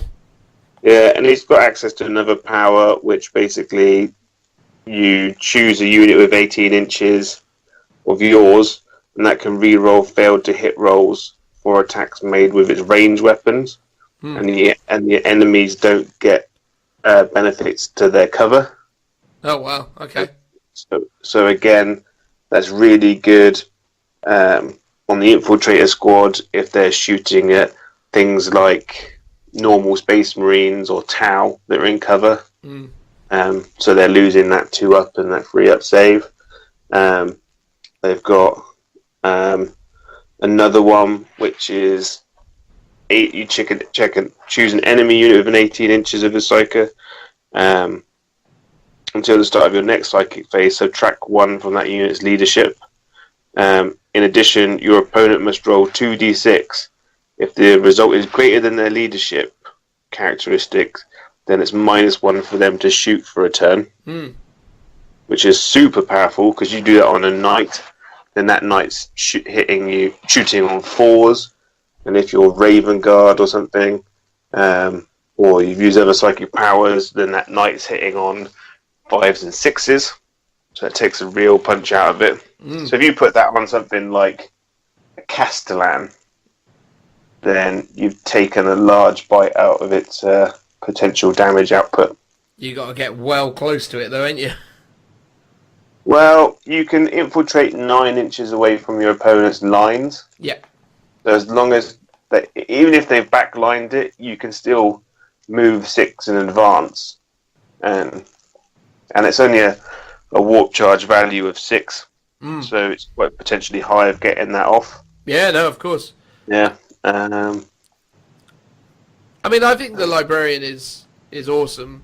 I think, again, it's just really... Because that's the thing with Phobos Armor, right? It's still a 3+ save, even though it's technically lighter. Yeah. Which is a bit mad, isn't it? Yeah. It's an odd one. I think that Games Workshop's way around it is basically saying that all Primaris Marines are wearing the same armor, just some of them have got slightly more bits clamped on. Fair enough. And they have no tangible increase in save as a result. No, I mean, if you're doing like a D10 or D20 system, then you could have that kind of nuance built into it where it is a lighter armor and therefore not as good. But when you're doing D6s, it's like it's clearly better than Carapace armor, which is a 4-up, so it's kind of got to be a 3-up. But yeah, because I presume they've got the same movement as a regular Marine, or have they got like a 7-inch move or something to represent that it's lighter? Nope, still 6 inches. Yeah, they've got the exact same stat line. Because that's the thing, I would have thought, as Phil said there, you would have thought they could have utilised like the move mechanic to illustrate the relative like flexibility and freedom of them.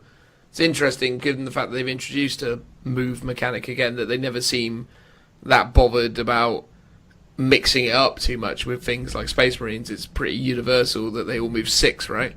But I think that makes sense sort of from a playing point of view. It's like the movement characteristic was really to define differences between armies as opposed to differences within an army, unless you've got something like, bikes and infantry and, big monsters and stuff. So I think to say all Space Marines move 6 sort of makes sense, even if they're in different armour, obviously with the exception of Terminator armour. Do you know as well, on the topic of movement, that orcs majoritively move 5? No. That is a thing. Should have saved that for the end of podcast quiz that we keep talking about. Oh yeah. Should have put that in there. That's not happening this week, but no, I want it again. You want it again? Well, we'll introduce it from the next one. I've still got loads of stuff to get painted for Saturday's tournament. I ain't got time for that. But yeah, no, orcs legitimately the majority movement. In fact, almost everything in the orcs, it's infantry, is movement 5. Makes sense. Which I actually think is a lot of people. I think a lot of people are playing it wrong. I think probably a lot of people are just assuming it's 6. Do you mean the orc players are assuming it's 6? Yeah, I think it's one of those things, isn't it? Because you don't think to check, like an infantry model, like an orc. You go, oh yeah, move 6, surely. Because there's a lot of that goes on. Because again, that's the problem with the movement mechanic, is that a lot of people forget that because they're not playing 7th edition and not everything moves 6 now. So yeah, orc boys move 5. Mm. Which is interesting, because obviously they jump all the time, which is how they get across. But if actually an orc player is going to foot slog over to you, they're this is the thing.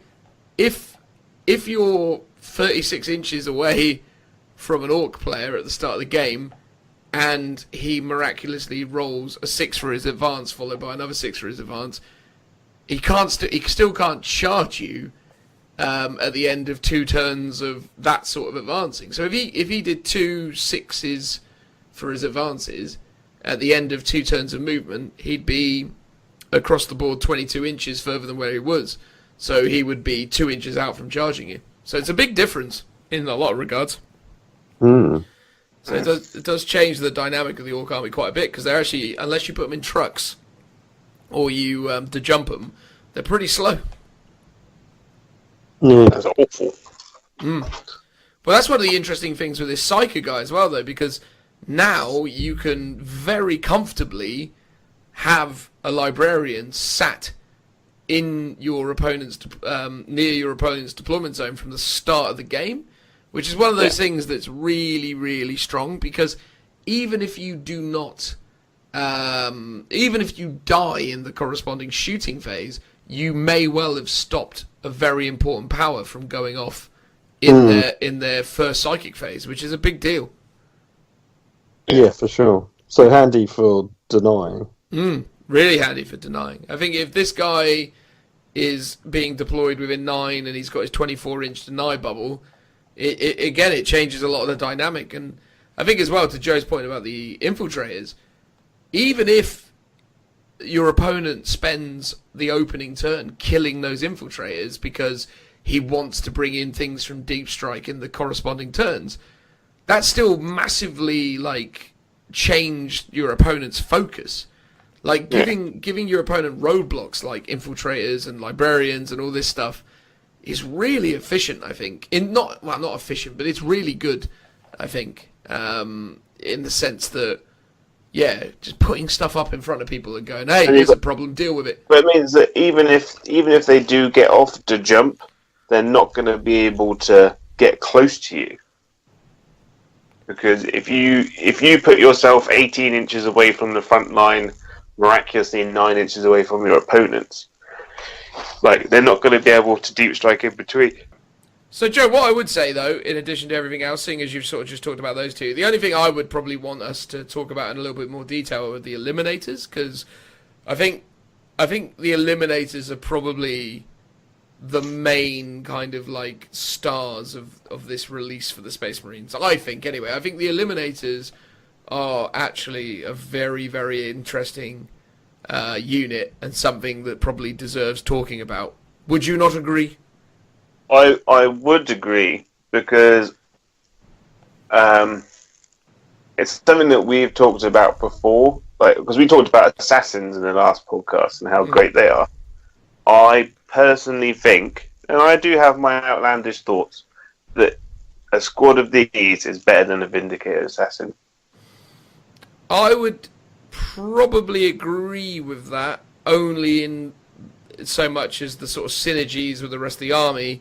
But I think it's the Mortis round that really sort of sets it apart in terms of the fact that you can shoot characters that are not in line of sight. Yeah. It's pretty big.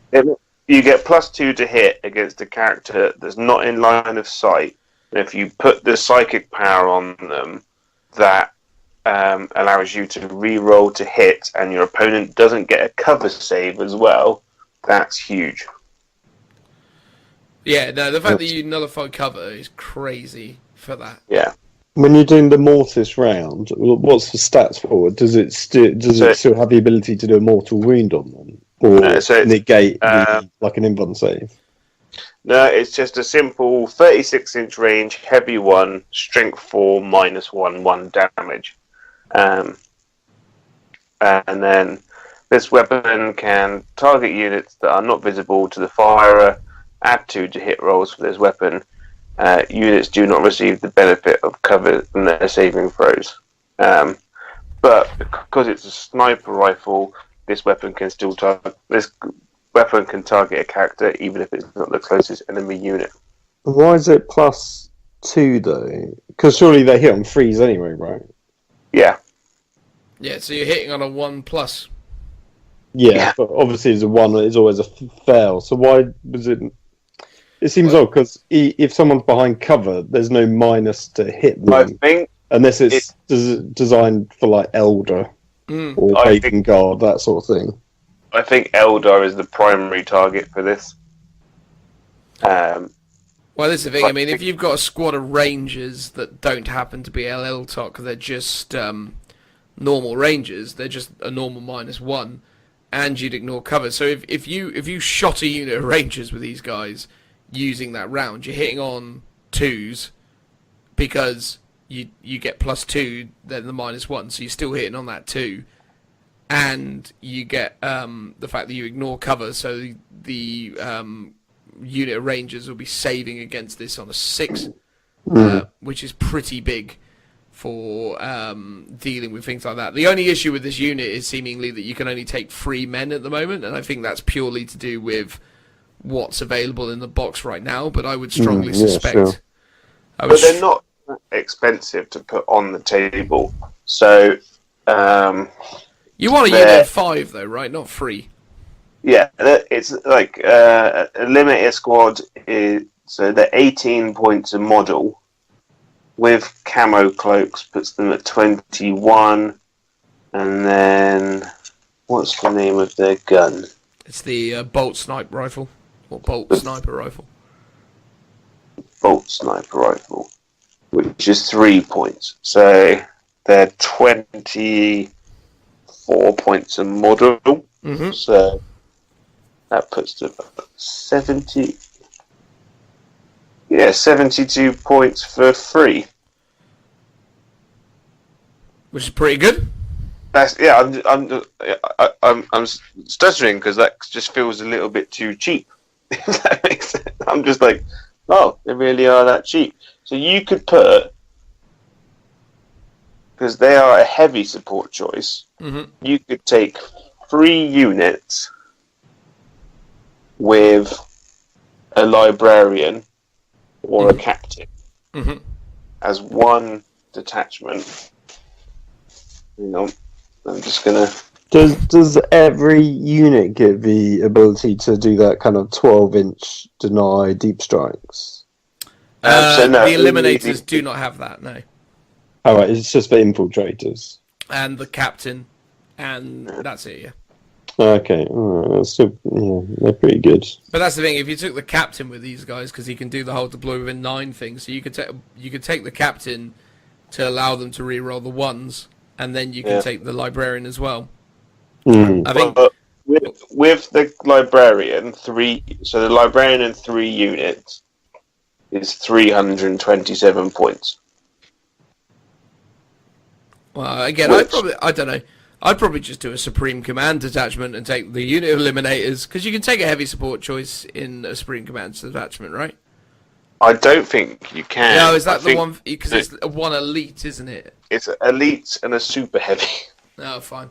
Well, in which case, then maybe not a Supreme Command detachment. But long story short, I think the Eliminators are amazing, and they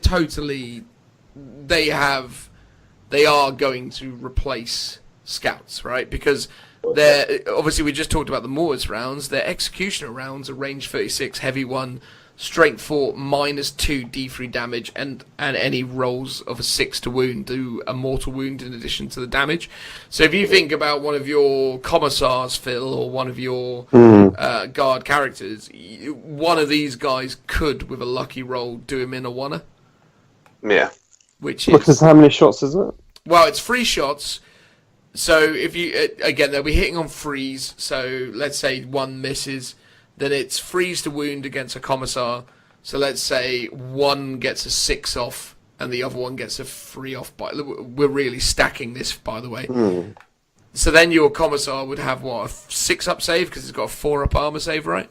Oh no, I'm pretty sure commissars. I'm pretty sure I've got refractor field, so it'd be a 5 up invuln. Oh, fine. So say that say he takes 1 mortal wound, passes 1 invuln, but then loses the other because we're saying in this fictitious scenario he's taken 2 wounds, and then you get to resolve your D3 damage, and if you're lucky again and roll a 5 or a 6, he's just taken 4 wounds. So Yeah, it's a very, very, very potent squad at dealing with those priests or those commissars or those company commanders or tower ferials or But things when like you, am I right in thinking if you roll a 6 to hit and you do a mortal wound, that ends the shots for, like, you then don't do wound and damage with the one that scored a mortal wound. that. No, you Or do. is a Yeah, mortal so wound in addition? Yeah, you get a mortal wound in addition to your damage. Oh right, oh well, that is good. Yeah, it's really good. So you could potentially, you could, even a free man squad of these guys could comfortably drop those smaller 4 wound characters without too much aggro. So I think they're really, really solid. Definitely the thing that I'm sort of probably most impressed with out of this. And as kind of like a closing thing on this, one of the things I wanted to ask as well, what chapter do you think is best for this new range? Which chapter would you be playing this as if you could? I think Raven Guard are going to be like the go-to on these. Surely not, because that only works outside of 12 inches. Yeah, but I think you're going to be, if you're not like using them as like basically deployment blockers, you're going to deploy these units off to the side on objectives and stuff like that, where they're going to kind of be left alone. So if people are going to shoot at them, they're not going to be doing a huge amount of damage. Although I think Dark Angels would be a good option as well. For that, if you're not taking the characters, then the inbuilt reroll ones is super good. Yeah, the ability to reroll ones for the Dark Angels is definitely helpful for the Eliminators specifically, but I was probably speaking more in general about the whole range of it, I suppose. So if you're looking at like the Infiltrators and the other bits and pieces, I don't know. I'm just curious in terms of, like, for the Infiltrators, what would you think would be the best chapter tactic? Because again, Raven Guard doesn't sound like the way to go because you're gonna always be within that 12-inch range. Maybe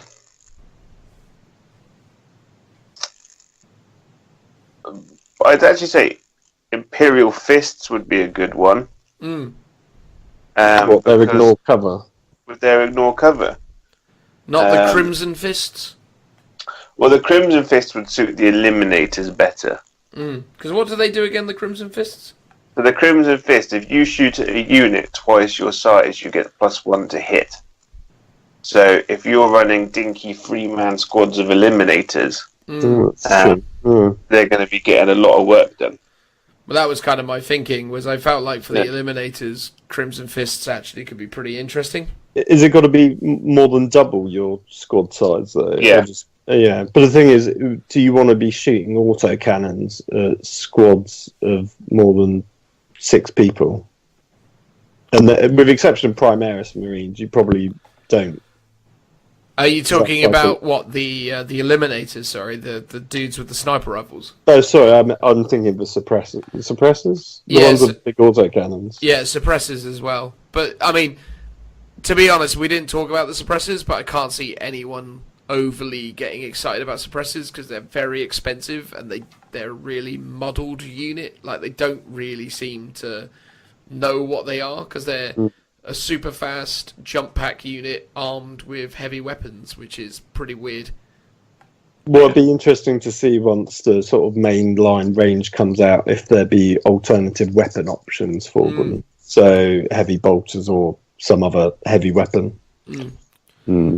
I actually think for like a chapter tactic that would be quite good is actually, well, not their chapter tactic, but Black Templars have a Paw of a Witch stratagem.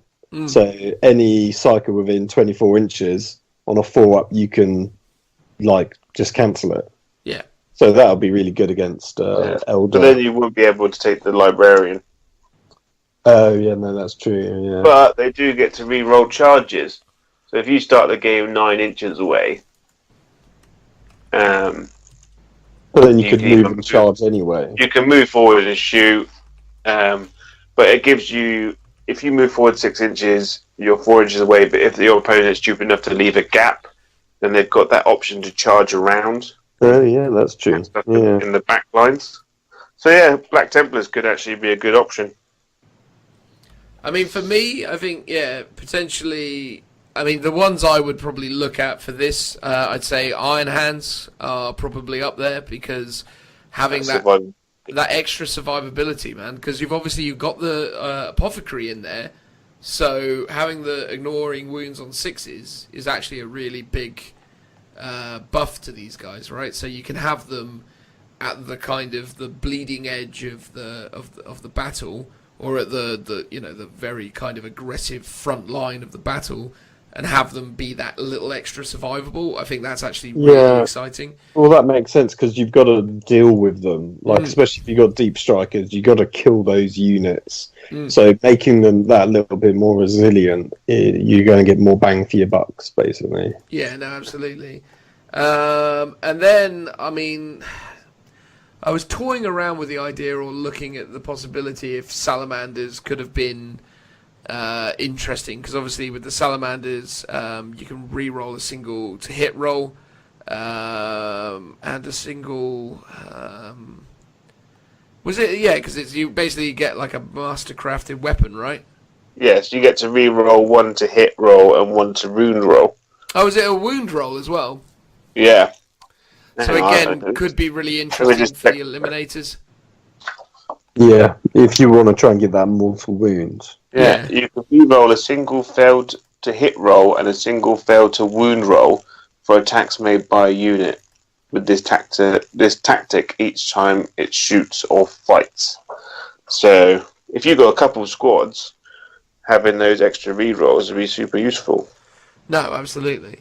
Does anyone know what the Salamander's stratagem is? I can't ever seem to remember what that is. It's a Flamer Melter one, I'm pretty sure. Oh, so in which case you're not going to be too worried about that. No. I mean, I genuinely think probably Iron Hands is probably where I'd go with it. Make them an army of Iron Hands, slap them in the middle of the board. You've really got to deal with them then. You've really got to, get rid of them, because that's going to require a lot of budging, I think. Oh yeah, definitely. And even just like a side point, I really like in the fact that Games Workshop are introducing units that just make Space Marines just viable, and even in a competitive scene, like it really gives them an edge over how they were 6 months ago. Yeah, totally. I think again these will this and the Assassins rules and some of the other stuff that they inevitably have on the horizon makes me very confident about the future of the Imperium armies within Warhammer 40,000 8th edition. I think, this is very, very positive. Suppressors, again, not to go back into it too much, but I just don't understand what the point of suppressors are. Like, I think they're I think they're gonna need some attention when they inevitably put out some sort of codex, because I don't instinctively dislike the models, but I don't feel like they're gonna be very good. But we'll see. Yeah, I don't understand why they gave a fast-moving jump infantry unit heavy weapons. Yeah, because they're either going to be sat at the back of the board for the entire game, not moving, or they're going to use their jump packs first turn to try and get into a slightly more advantageous kind of position. But then they're not going to be shooting for the first turn, and that's when you really want to be hitting home some serious damage. They'll be doing it -1, won't they? Yeah. But I think that's the point. It's the flexibility and the trade-off. It's not just a simple, I've got heavy weapons, therefore I'm stationary. It's you've got the flexibility to be out of line of sight turn 1 if you're not going to get the first turn, and then you can jump forwards in your turn, and you're at -1, but that squad's alive and it's not getting shot at. Or if you've got nothing good to shoot at and the target you really want to kill is do you want to sit there and shoot another target that isn't very optimal, or do you want to try and kill that thing and do your move but then take the minus to hit? So actually, when people have been complaining about it, going, it's not like the correct way to build the unit, and I actually think it is. I think it gives you a tactical choice. It's not all about, all good things. It's you've got to take a negative to do something cool that you can't normally do with a heavy weapon squad. So I actually like that trade-off where you have a strategic choice to make.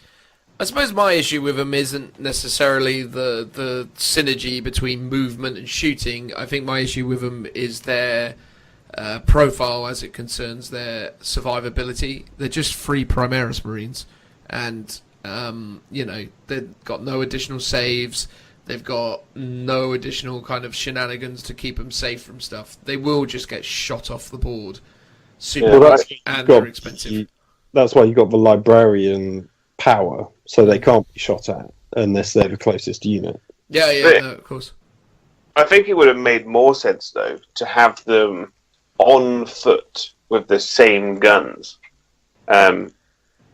with or without camo cloaks. So then they fit within the army that they're coming with a bit better. I don't think camo cloaks work with a big heavy gun. Or give them the infiltrate rule, like the infiltrators do. So part of their strategy at the start of the game, or that like the general fluff tactics of it, is that they've slunk forward into a better position to do that first turn serious damage hit, but the payoff is that they're in a more vulnerable position. Yeah, I think that makes more sense. What I find a bit odd is that they've got like a jump pack ability, but the model isn't really a jump pack. It's the drop pack, basically. Because the idea is they drop down from high altitude, but then really they should be pretty static afterwards. They shouldn't then be able to jump again because they're not jump packs. So to me, like that's the only bit I don't get about the model. Maybe they've gone, the rules team has just gone, this is what we want it to do, even if it doesn't make sense from the model. But maybe there's something else that it's not getting.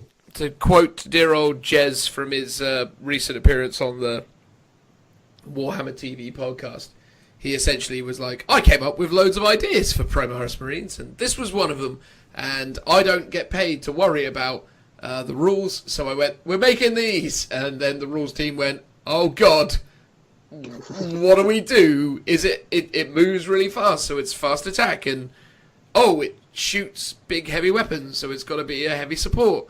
So I think that's the weird thing with it.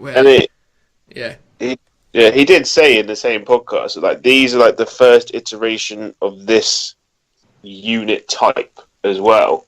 So he was like, there's going to be more of these types of things with different battlefield roles and stuff like that. So maybe we could see like an assault variant of this unit or something. I think that's what Space Marines are missing at the moment as well, personally. You got Reavers. Good old Reavers. No, I think if they gave Reavers jump packs, they'd be 100 times better. They have given them sort of jump packs. They've got the old grav things, haven't they? The grav shoots. Yeah. And the grappling hooks. And the grappling hooks. No, they need a 12-inch move to make them good. Fair enough. You heard it here first, folks. 12-inch move. A necessity. If they had an actual jump pack that allowed them to bounce around, then having a terror unit like that would be way more efficient. On that topic, though, do you think the new lieutenant buffs the Reavers in any meaningful way? Hang on. I mean, he does. That's why I was asking. I mean, that's basically, as far as I can tell, that seems like the point of the lieutenant, is that he's there to buff the Reavers, right? He's basically a Reaver himself, surely. Yeah. He's covered in knives. Covered in knives. They should have. I think there's going to be a lot of people who are going to be giving him the old Reaver head. Yeah, I think so. And basically, it only gives them the re-roll wound rolls of 1. But well, Well, again, because he's got the same sort of rules as the Reavers, so he seemed like something that you could just put with Reavers. Not that you're going to in competitive play, but it's certainly an option for, casual, fun gaming. Yeah. That's what I'll be doing with him. I think that's his, prime spot, though, isn't it? Yeah, he's definitely the Reaver guy, which is cool. Yeah. Really cool. So I reckon that's probably enough of us talking about this one. Let's move on to the next one, shall we? Yeah. Transitional noise when you're ready, Joe? Next up, we're going to talk about the polar opposite in the Shadowspear box set, and that is the Chaos Daemonkin. Joe, are you going to start us off and talk about your favourite models? I am, yeah. So basically, as a quick summary, the Daemonkin are basically not a re-release, like a reimagining of the 7th edition army. And we've got some re-sculpts of some old models. We've got some entirely new models. So I'll start off with my second favourite of the stuff in this box set. And that's the new model, the Master of Possession. And his job is basically to see how many souls, how many demons he can fit in one person. Just gets a whole bag of souls, and he's just cramming them in. Cramming them into that washing machine, and then seeing what the washing machine turns into. Yeah, and then it runs off and murders people. But his other job is also to summon in stuff. And also to buff all the new demon units and existing demon units. So he's a pretty bog standard psyker. The movement is 6, weapon skill, ballistic skill 3, strength toughness 4, 4 wounds, 3 attacks, leadership 9, 3 up save. He's got a Daemonkin special rule, which it gives him a 5 up invuln. And he's got a cool rule, which is Right of Possession. Psykers suffer perils of the warp on any psychic test roll of a double that is made for them instead of 1 and 6 when they are within 12 of him. So he's quite good at messing up people, and he's got a cool little defensive thing against all those Eldar flyers that are zipping around, Dan. Well, we do love the Elder Flyers, and it's always good to see something that can hold a torch to them, I suppose. Yeah, and he brings us a new table of psychic abilities, which I think they're all quite good. He's got one called Incursion, which is a warp charge value of 7, which allows him to do another summoning in the psychic phase, but also allows you to move as well, because when you summon in demons, you can't move. But this allows you to move and advance, and in the psychic phase do your summoning, which is quite good for turn 1, because when you bring in when you summon stuff, you're not bringing stuff in from reserves. So you can bring in a big blob of demons turn 1, which is quite cool. And when you do your summoning, you do it on 4 dice instead of 3. Yeah, I have heard that this psychic power is quite a big game changer for that whole strategy, right? Oh, it's huge. I haven't got the Demon Codex near me. When you buy a unit of demons to come on the table, can you give them banners or musical instruments or relics? That's a good question, actually. I think you can, but I think you still need to pay the points for it, though, if you're doing it in match play. Obviously, if you're doing it in narrative or open, you can do whatever you want, but in match play, anything you give them, you've got to have paid for. Yeah, because I think it's the instrument that adds additional inches to your charges. So if you move this guy forward, summon the demons 12 inches away, 9 inches from your opponent, you've essentially only got to do an 8-inch charge instead of a 9, which is a bit easier. Nice. And I think all of the basic demon units are 7 points a model. Mm-hmm. I think that's right. So if you have a side table, depending on how many points you want to spare up, like a massive blob of 20 bloodletters, a massive unit of 20 plague bearers, I don't think you'd want either of the other two, to be honest. But just having those available, so when you go into games, you've got that option just to help you out. Yeah. Does still feel really high risk though, right? Because obviously, if someone drops this guy in their opening turn, you are losing out on. Well, any character in a Chaos army can do a demonic ritual. Oh, okay. So if you lose him, you still have the option of doing it with like a Chaos Lord or something.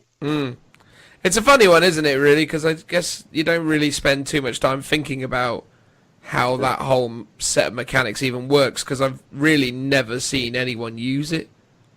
Yeah, I don't know how I feel about it. I think it's more of a nod to the old, like, 4th, 5th edition kind of codexes, when as part of like the Chaos Codex, you had the option of running lesser demons in your army. I think that's just the kind of way of just getting those in, just to help with the theme of it. I think used correctly, it could be really efficient, but I'd have to playtest the ever living snot out of it to kind of get a better understanding. Yeah. I mean, I instinctively like what they're trying to do with this guy and what they're trying to obviously bring to the party with the Daemonkin on the whole. I think, obviously when you look at the Daemonkin and you think about what they've kind of come from in regards to the Khorne Daemonkin from 7th edition, which is a fabulous rule set in terms of what they created there. I think, what these guys represent is really interesting, and I think this guy in particular is obviously such a linchpin to your overall army composition that, it's just really good to see. I mean, it's good to see a Chaos Space Marine sorcerer that's got a little bit more luster, I suppose. Yeah, his role within your army isn't giving a unit +1 to hit or double moving it. It's got other useful things. The second psychic power, there's a warp charge value of 4, which is probably the cheapest psychic power in the game. And basically, if manifested, choose any model within 2 inches of the psyker, so that's friend or foe. That model suffers a mortal wound. Then choose a friendly Legion Demon model within 18 inches of the psyker. It regains D3 lost wounds. Can he do that to himself as well, I assume? Let me just check his...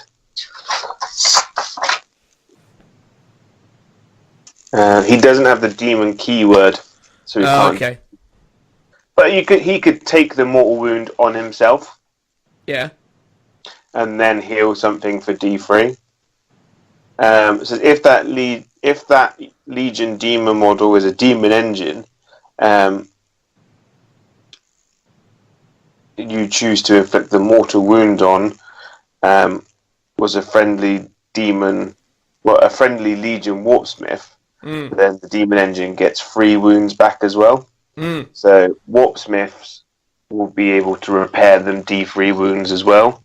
So potentially a Mauler Fiend could get back 6 wounds in a turn, which is super useful. And then the other power is Mutated Invigoration. It's Warp Charge 7. You choose a friendly Legion Spawn, Possessed Unit, or Cult of Destruction, which is Obliterators, and within 18 inches, and then they get a bonus. If it's spawn, they get to re-roll these mutated beyond reason ability. If it's possessed, you get to re-roll the Right Wing Tentacles ability, which gives them, I think it's like D3 attacks. And then the one that you will be using it on is you re-roll one of the dice on a unit of obliterators when determining the strength, AP, or damage. So he's just going to walk around behind them, just buffing the crap out of them. Yeah. That sounds certainly interesting, I suppose. I mean, it's good that they've got something to upweight or bolster the new kind of really expensive obliterators that they've added. Because as far as I can tell, the obliterators don't actually have a massive amount of damage output increase versus their normal variant, right? So the new obliterators, yeah? Yeah, the whatever. So the new obliterators, their stats haven't really changed. But what they've done is they've rolled mutilators and obliterators into one unit now. So before, obliterators didn't have a close combat weapon, whereas now they literally just had their guns and then they just kick stuff basically. Because in 7th edition and the older editions, the obliterators always had power fists. Yeah, and then in 8th edition they lost it. Oh, okay. I guess because Games Workshop wanted to push mutilators. But now they've been changed to have crushing fists, which is a +1 strength, -1 AP, D3 damage, and they're strength 5, so they make them strength 6, which is not bad. So they've essentially gotten worse. Well, they were good, and then they became very bad, and now they're middle of the road. And now in this new version, they're even worse again. Well, I don't know, because like now their guns are assault 6, so like the worst they're ever going to be is assault 6, strength 7, -1 damage, and the best they're going to be is strength 9, -3 damage. But I think for a lot of people that's a bit of a put off. Yeah. Because they don't like the randomness of them, and I can agree with that. But when they hit properly, they hit proper hard. Especially when backed up with a Psyker with Death Hex, like on a knight. That's gonna really ruin a knight's day. No, that makes sense. Yeah. I think. They carry on. I was going to say, I think the thing that's interesting to me with Chaos Space Marines still is the Chaos Space Marines themselves. I don't know if that's something you were going to talk about. I was going to touch on them in a sense of they're in this book. Nothing has changed in their stats at all. But we've got a plastic autocannon now. The models themselves look beautiful. Agreed. Like they are exactly how they should look. If that makes sense. Yeah, that totally sense. Yeah, I couldn't imagine anything better. They've taken the cool models from Dark Vengeance and then just gone, we're going to make an army of these, and it works great. But the problem, the main issue with Chaos Space Marines is that they're 13 points a model for something that's not that great. I think if you dropped them a point, maybe 2, down to like 11 points, because you can run them in units of 20. I think that would be better, because it's a weird one, because Primaris Marines are just so much better. No, agreed. They're so much nearer a points cost. And Chaos Space Marines, they're just falling behind. And if you could run them as like a weird semi-horde army that because they've got the bolter rule, if you've got a unit of 15 of them putting out 30 shots at range, and with buffs making them hit on 2s, and then Veterans of the Long War allowing them to get +1 to wound, then they become a really scary unit. Yeah. But because there's so many points and just a basic 1 wound toughness 4 unit, they're just going to get gunned down in droves.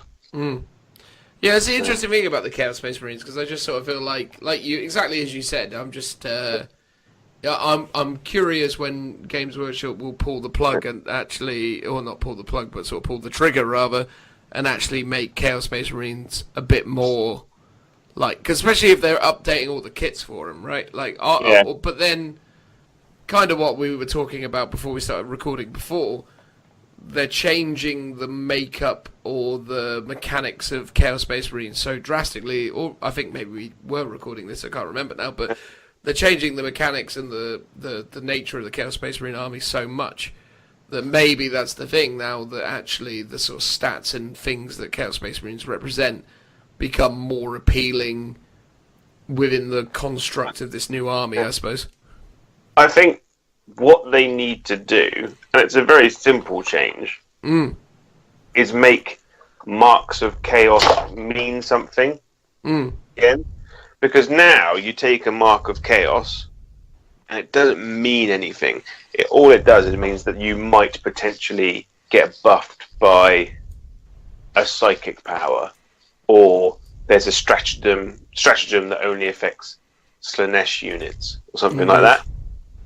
But if you took it back to the old 7th edition codex, when you were like, if you choose Mark of Nurgle, you get +1 toughness. If you choose Mark of Khorne, you get +1 attack. I think Slanesh gave them +1 initiative. Yes, that's correct. But in this instance, maybe give them +1 weapon skill, or that always strikes first mechanic that is pretty cool. Or give them, or when you chose Tzeentch, you got +1 to your invulnerable save, and if you didn't have an invulnerable save, you got a 6-up invulnerable save. Just a little boost that doesn't seem like much, but when you apply it to a whole army of Space Marines, or like a 20-man squad, then it becomes really good, and then it becomes really powerful. No, I mean, that makes complete sense, though, mate. I think, there is definitely an argument for giving them more options and capabilities. So, yeah, no, totally get where you're coming from with that side of it. But yes. I guess there's just a balance between, because obviously they get chapter tactics of sorts as well. So you want to give them chapter tactics plus an additional benefit. Well, I think I do agree with you that that's a great way of theming the Chaos armies to be a bit different. Because Primaris Marines, for 2-3 points more, get an additional wound, an additional attack, and a gun that shoots better in whichever version of the Primaris Marine it is. Whereas normal Space Marines just have a bolt gun, and plus normal Primaris Marines also benefit from chapter tactics. So if the points are so close, Chaos Space Marines need something just to bump them up a little bit to be able to compete. Yeah. So maybe marks of chaos being something would be useful and the start. And then it would actually really help differentiate the lines between a Thousand Suns army, a Death Guard army, and then basic Chaos Marines. Yeah. Yeah. That's my thought. I doubt Games Workshop's listening, so but if they are, make it count. And then moving on from that, then I say that my second unit is the new beautiful Venom Crawler, because I absolutely love demon engines, and I think they're awesome. And this thing is like a weird, gross mix between something from the Matrix and something from the game Doom. Yeah, it's a lovely model. It's a beautiful model that does some cool little tricks. It's not even that many points either. Like the Venom Crawler is 130 points, and it gets all its equipment on top for free. It's got a movement of 10 inches, strength of 6, toughness 7, 10 wounds, 4 attacks, 3 up save. But the only downside is that because it's a Venom Crawler, because it's a demon engine, its weapon skill on ballistic is 4+, which is a real letdown. It comes with 2 guns that are 36-inch range, assault D3, so it's basically shooting 2 D3 shots a turn, plus 2 strength. So its base strength is 6, but it degrades with the wounds. So it's strength 8, minus 2 D3 damage. So it's alright. If you've got a Greater Possess stood next to it, with the Greater Possess gives them +1 strength, then it's strength 9, which is a lot better. If you've got the Psychic dude next to them, he can buff them with his abilities, and then it starts to actually do a bit of damage, which is quite nice. In combat, it's strength 8, minus 3, flat 3 damage with its fists, which is pretty good. And then, but its powers come in on all its abilities. So, like all demon engines, it's got an invulnerable save. It's got a special ability called Devourer of Souls. At the beginning of each of your turns, it regains a wound, which is pretty good. And then, in addition, at the end of each fight phase in which this model destroyed any enemy models, it regains 1 lost wound as well. Is that the same rule, or is that two rules for getting wounds back? That's the same rule. Ooh, fancy. So it can potentially gain 2 wounds back a turn. But then if you're using Warp Smiths, then it can get an additional D3, and then it can get wounds back using the Psychic powers, which is really good. Because it can take a mark of chaos, and it's a demon, Nurgle demon psychic powers can give it wounds back as well, which is really cool. Can you access the Nurgle demon psychic powers with a Legion demon? No, so what you'd have to run a detachment of Nurgle demons. Oh, okay. And then, like, if you just had a patrol of 1 herald and some Nurglings, the herald can just plod along, just healing wounds on it, which is cool. So, like, you start to get a lot more synergies within the army about keeping stuff alive and like buffing each other, which is really cool. And then its other ability is Reservoir of Demonic Energy. Add 1 to the result of any demonic ritual summoning rolls for Legion Master of Possession whilst they're within 6 inches. So I think Games Workshop are really going to start pushing summoning and its efficiency, or as just a general gimmick.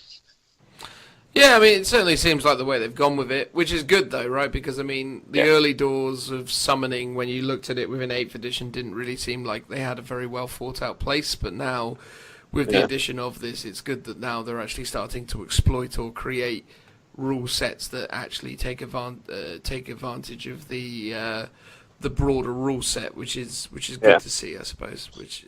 And The summon itself is a pretty powerful mechanic, especially in like a tournament setting. Although it's a pain to have stuff coming on the board much later because it can't come on turn one. But the fact that you could basically bring 1,000 points worth of models and tailor, 500 points to your opponent to be anything within your army, assuming you've got a large enough collection to be able to kind of pull that sort of thing off. But that kind of flexibility is pretty huge. It's just not something that someone seems to either want to do, or I guess maybe in the current rules as it stands, isn't that feasible. But, maybe that will change over the next few months. I think, because I'll be doing this army, I think I'm going to try and use it as much as I can and try and figure out the best method for it. As long as Dan isn't using his Eldar all the time, I might have a chance to use the models when they get on the table. It's quite you mean use them before you sell them for a different army? Oh, I don't know. There might be a Deathwatch army up soon, so to pay for more defense. And what I might do, and he's not in this box set, but that new Chaos Lord of Duda. Right, what is it?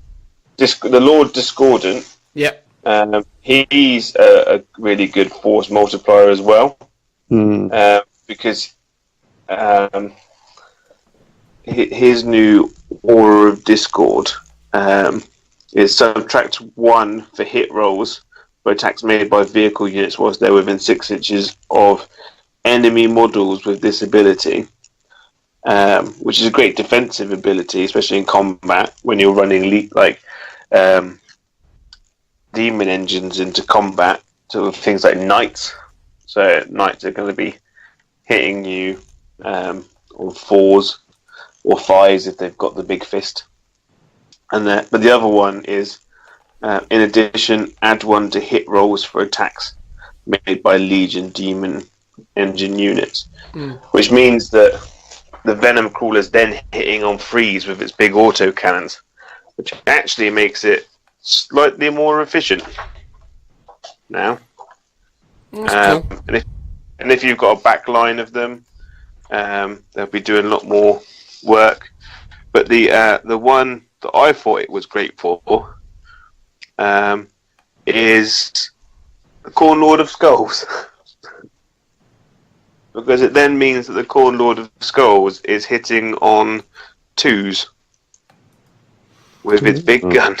Yeah, the Corn Lord of Skulls is definitely something that has a lot of opportunities within the world of demon engines, right? So yeah, could be very exciting to see what that adds to the mix. Yeah, and one of the psychic powers for the psychic dude is that you get to re-roll to hit and wound rolls of 1 when they're for demon units within 6 inches of him.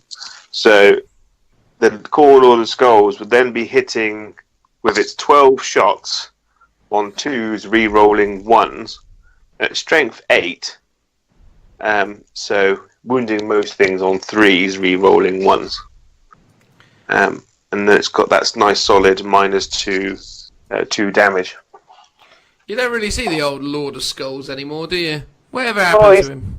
They kind of pointed him out. How many points is he now? Well, let's not go into that. No one needs to know that. But then another one is the Khitan as well. He's got the Hades Gatling cannon, but he's a bit more versatile. So he'd be a fun one to run around with. Because I never really overly hated the Corn Lord of Skulls model. I thought it was a bit weird and a bit kind of like... I think the thing that annoyed me about it the most was that I always remember it had Juggernaut heads on it randomly, didn't it? That was the thing that annoyed me. I was like, why are they just chuck Juggernaut heads on the side of it? Like that was the only weird thing with it. Plus also as well, I think it's a really complicated kit to put together, if I'm not mistaken. Yeah, it's kind of just unnecessarily over the top. Yeah, or actually maybe it's not that complicated. I mean, I've never built it, but I think it's like... Because as a set, I think they had like one original sprue and 2 identical sprues or something to do the different tracks and things. Well, the thing is that they wanted to recreate that fun, old school style of the Epic model. Mm. And I feel the problem they made was they followed the design too closely. Well, I still love to see it, man. I think that's one of those things that, because I've often toyed around with the World Eaters ideas, it is one of the sort of units that constantly comes back into sort of fashion for me every now and again. I start going, ooh, maybe I could get myself a Lord of Skulls. That'd be a laugh. Yeah. And maybe now's the time with these Now Daemonkin rules. Yeah, because he and the Kaitan could quite comfortably go toe to toe with something like a Gallant. Let me just have a look. What's the stat line of the old Lord of Skulls? Now, if he's got that character nearby, or the 2 characters nearby, he's hitting on his 2s, re-rolling 1s in combat with his 4 attacks. But if he's losing wounds, his attacks go up. Mm. So if you go second and your opponent knocks you down into the 7 to 13 bracket, he's hitting with 6 attacks. It's pretty good. Yeah, and his close combat Great Cleaver is ×2 strength, -4 flat 6 damage. That'll do it. That'll upset any knight. Yeah. Or you can do your slash attack, which is strength user, so he'll be strength 8 at that point. Mm. But if you've got a greater possessor next to him, he becomes strength 9. You can warp time him as well, though, right? You can warp time him as well, yeah. He'd be fun. Maybe that's what I need in my life, a Lord of Skulls. Yeah, and the funny thing is, he's strength 10 starting strength. So with the greater possessed, he's strength 11. So with his smash attack, he's actually strength 22. Blimey. Right. There ain't much So standing up against him, is there? He could run up to a warlord and wound it on 2s. Be like, boop. There you are. So what? So of course, across the course of this episode, we've not only highlighted the virtues of the Warp Talons, but also the Lord of Skulls. Yeah, it's like going back in time about 4 years. That's it, mate. That's it. Yeah. Well, in the interest of time, I think it's about time that we shut up. What do you say, Joe? Well, I like talking about this stuff, but it is very, very late. It's true. It's true. So I reckon that's about all we have time for today. Thank you very much, everyone, for checking us out as always. Hopefully you've enjoyed our opinions and perspectives on the wondrous world of Warhammer 40,000 as we, see and interpret it. Obviously, as I've kind of alluded to multiple times in various forms throughout the podcast, it is the Grand Tournament finals this weekend, so I'm looking forward to seeing what and how all of that comes together. I'm not entirely sure what we will create in terms of a documentary style feature around that. I guess a lot of it will be determined by how I do, so I'll be taking lots of photos and recording little vlog moments where I'm talking to the camera about the various games that I've played throughout the process. So maybe Joe or someone will put that out on our various social media platforms as it comes about, or maybe they won't. We'll find out in the passage of time. But on behalf of all of us here, huge thank you. As we'll say again, please take the time to check out the good people of 40k Brawl. Another thank you to Adam for coming on and talking to us about tournaments. That was super cool. Joe, Phil, any closing thoughts or statements that you'd like to make? If you see Dan at the tournament, kick him in the shin and run away giggling. There we go. So, Right. Or just say hi and give him a cuddle. But like a creepy one where you just hold on for a little bit too long. There you go. That sounds good. That sounds about appropriate. Well, there we go, guys. Well, thanks very much again, and look forward to seeing you next time. Bye-bye, everybody. Bye-bye. Bye-bye. Bye bye. Bye-bye. Bye-bye. Bye.